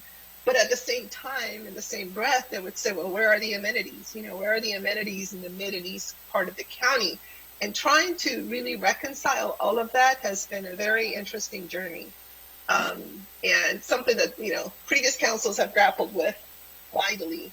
And so I think that we have made some progress, but no doubt that we have not been able to realize all the vision that many of us had worked so hard during these, through these master plans to achieve. There's another component, and I'll bring this up again. I mentioned it last time we were talking about this, and it's the notion of, people who have to share housing.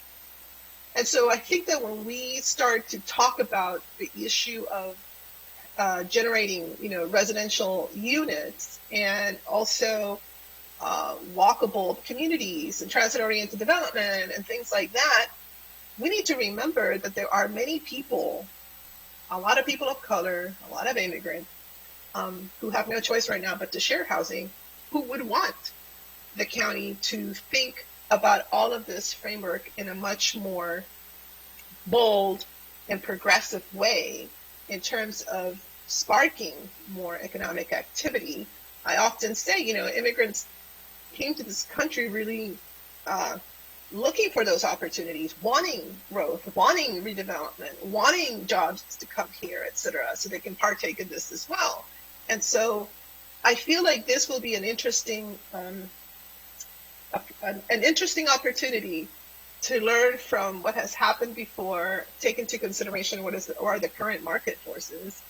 But at the same time, at least for me, I'm just speaking for myself, I'm very interested in how we can take on some, bold, creative, and innovative steps to get us to a particular point. I think we're poised, and this is a very good start. I would agree that obviously we have to get on the same page in terms of definitions. But I am just so tired of that binary sort of framework of, development is bad and developers are all here to just, destroy everything. And I'm really tired of that because as an immigrant myself, it goes against, again, what many folks want to see. And when people ask, well, where are the restaurants? Where are these amenities? I worked so hard on the Wheaton proposal because I felt like, people, regardless of your socioeconomic status, want nice amenities. They want their children to live in, cool communities that are walkable, et cetera. Young professionals would like to, consider Montgomery County.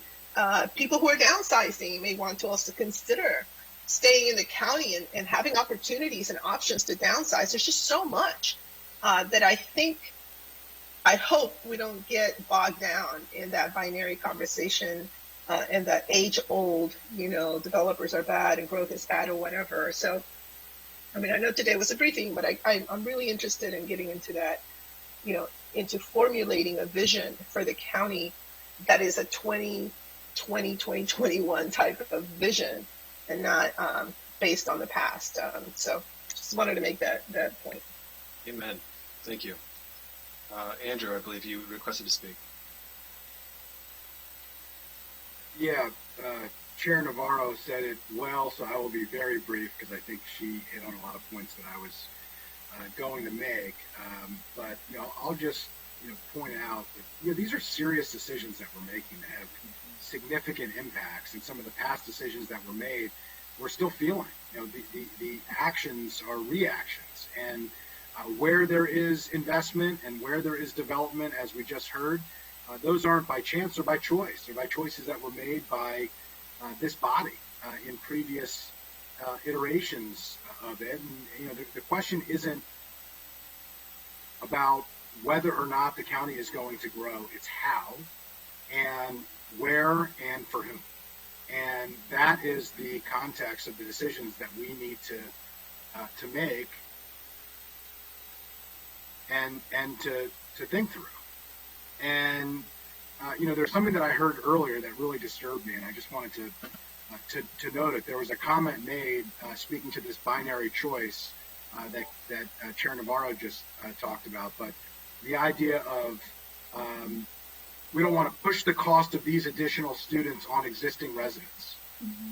And that's a quote. I wrote it down, and I hope that is not the position of the executive branch formally, but that is a really destructive way to think about land use and to think about adequate public facilities and to think about the really important and weighty decisions that we make here.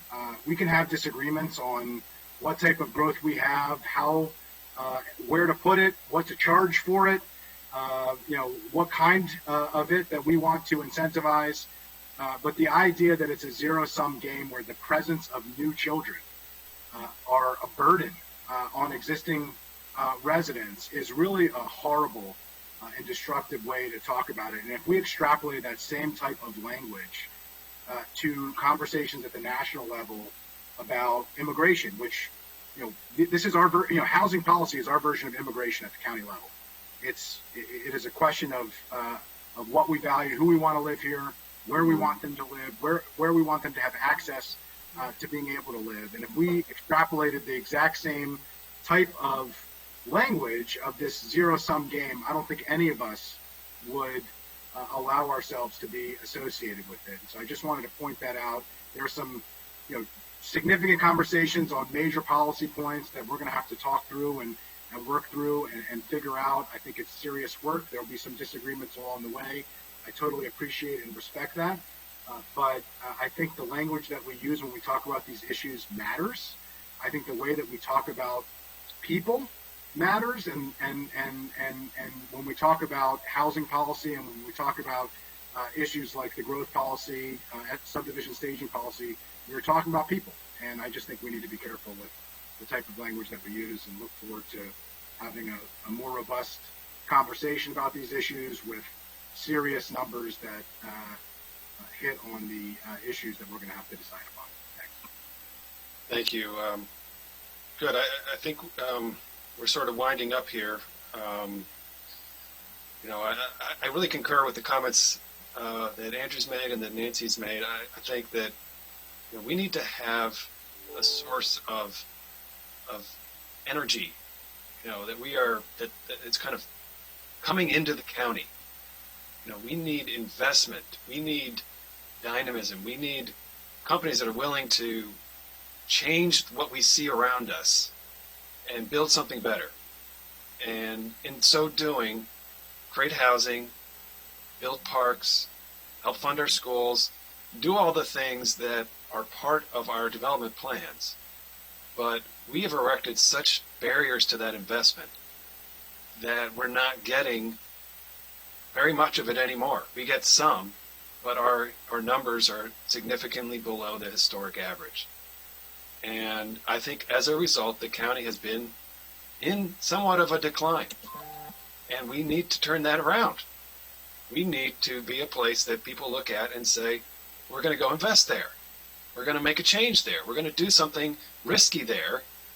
And we're going to be part of attracting new employers and young workers and people who want to downsize. We're going to be part of that churning, dynamic community. And we're going to put our dollars to work for those people. And, that's the philosophy of this SSP, is trying to help bring that to life and really chart a better direction for the county.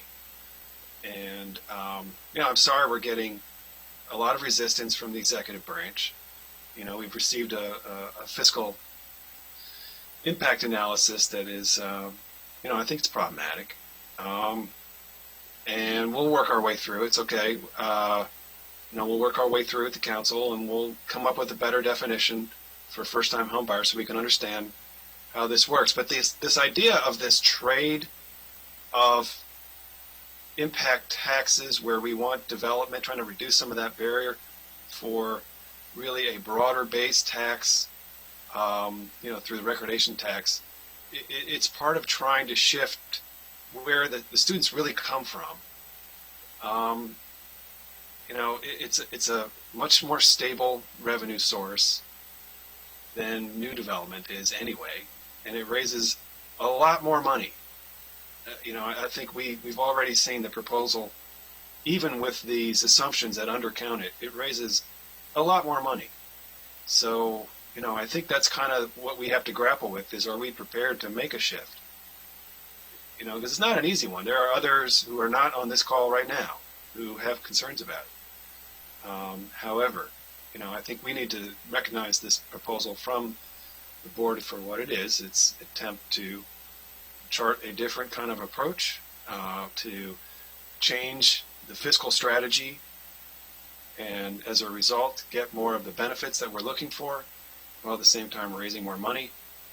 And it's an option before us. We could take a different direction, certainly, but this is a coherent vision for how we would approach development in the future that's before us.